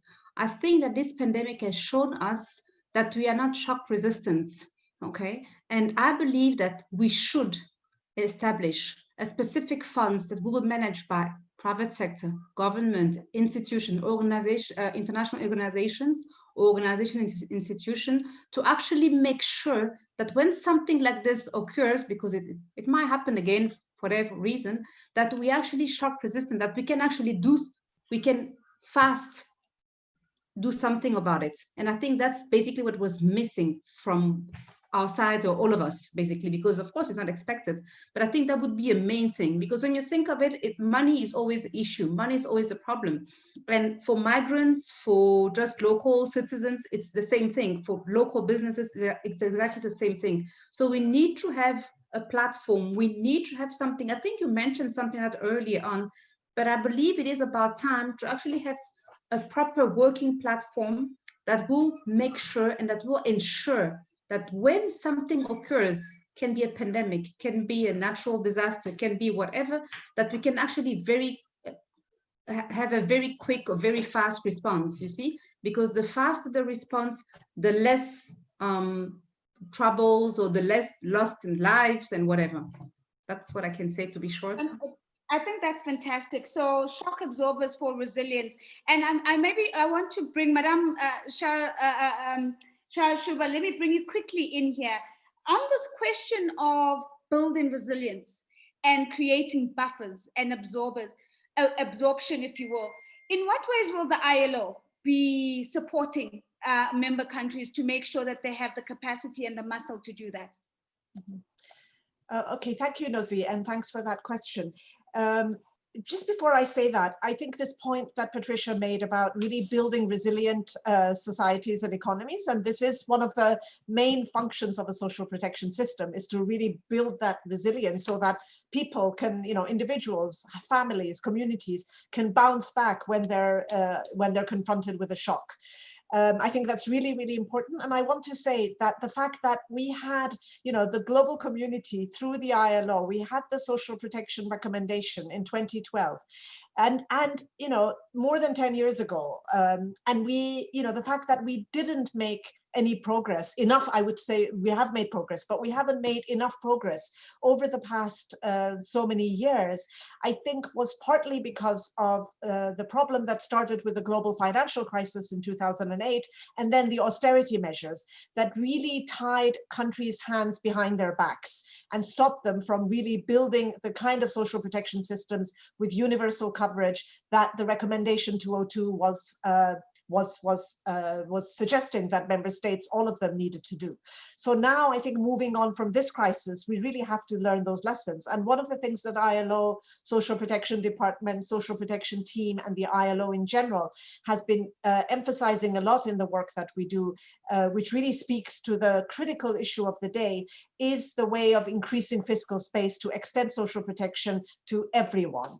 And this, we've just done new calculations, and it's going to be launched in a brief in the next couple of days, where we show that in the post-crisis, post-COVID context, developing countries need to invest an additional $1,191 billion US, which is equivalent to almost 4% on average of their gross GDP, to close the financing gap that is needed to have universal social protection coverage, in 2020. This is in 1 year. And for low-income countries, it's almost $80 billion US that they need to invest, which makes up about 16% on average of their GDP. This is a huge amount of resources that need to be invested. Many countries can mobilize those resources on their own, and we have provided much by way of publications and guidance and handbooks on the kind of policy measures that countries can adopt, all countries can adopt, in order to mobilize resources, from reallocating public expenditure, away from military expenditure to more social expenditure, increasing tax revenues, expanding social security coverage and contributory revenues, eliminating illicit financial flows, a major way in which countries are losing resources, using fiscal and foreign exchange reserves, borrowing or restructuring their existing debts. So, and having more accommodating macroeconomic frameworks. All of these can be brought in order, depending on each country's specific situation, to really mobilize the resources needed to build the kind of universal social protection systems that we promised we would do in 2012, and we're not there yet. And I think in the current context of reduced economic activity, reallocation of expenditure and higher levels of borrowing are one important way that can be adopted by countries to build the kind of social protection systems they need. You know, for example, we see that the African Economic and Monetary Union has relaxed its fiscal deficit rules so as to allow countries in its region to have more flexibility to raise resources by running a higher budget deficit to respond to the urgent socioeconomic needs. International financial institutions have provided you know, some financial facilities over the period of the crisis, but it really has not been enough to really meet the kind of gap that we have. So this will remain a very important area for all member states to be working on in order to mobilize resources, which the human rights and labor rights conventions call for, to mobilize the maximum available resources to make the right to social security a reality for everyone. And this is a challenge in front of all of us, which we need to think about. And ILO produces all kinds of technical tools and rapid social protection calculators, which we did for the COVID crisis, to help countries cost, you know, how much a universal child benefit would cost, how much universal social protection or pension benefits would cost for each country. So there are ways of costing the different elements that are needed to provide the kind of universal social protection systems that we need, and then ways of mobilizing resources to invest in social security for the good of everyone and our economies and societies. It's an interesting place where you lead us, Madame Shashu, because we started off this conversation with political will in the first panel, because what I'm hearing you saying is we have the calculation that allows us to cost, and we have the mechanism to raise the resources. Does it take us back to our original question of, do we need political will now to act on what we already have? I have less than 2 minutes. I want to share this 2 minutes by giving 1 minute to Mr. Odigie. I want to invite you, sir, just on this question of resilience. How can trade unions in the future ensure the resilience of migrant workers, especially when we're thinking about the kind of shocks that we've been exposed to, like COVID-19? In a minute, how can trade unions build up more resilience for their constituencies? So that is a question for you, Mr. Adogie, if you're still with us. If not, I'm going to take back, okay, so I'm not seeing your microphone come on. What I am going to do is I'm going to take back my minute, and I'm going to use this time to close up. Oh, there you are. So you've got about 30 seconds now. A quick thought. Yes. How do we improve the resilience of your constituencies going forward? Okay, well, it is a very important, the question of capacity, trade union capacity to be able to speak effectively to these issues needs to be improved, and that is why we also need that kind of support from the ILO and other supporting institutions that have been doing quite remarkably well. We still need to, so that on their own continue to prioritize this issue and put them on the front agenda, and at the national level find a way to put these issues within the national social dialogue processes going forward. So I know time is of essence. Nosy, you are nodding seriously. I will stop now, and then hopefully we can pick up the kind of conversation and other spaces. Thank you. Thank you very much. I do appreciate your contribution. Ladies and gentlemen, that brings us to the end of what has been an incredible conversation. I'm going to hold on to some of these highlights, and when I see you tomorrow at the end of the day, I will consolidate these highlights together with the conversations that are going to be coming out of the expert panel discussions tomorrow. And we're really going to be able to reflect on what are the key conversations, key insights that have come out of this 2-day conversation. For now, I'd like just to remind you that tomorrow we are really keen and excited to get going with you. We are going to have a conversation tomorrow that is going to start off with a panel that is going to be focused on piecing the building blocks together, looking at regional and sub-regional frameworks and approaches for extending social protection to migrant workers.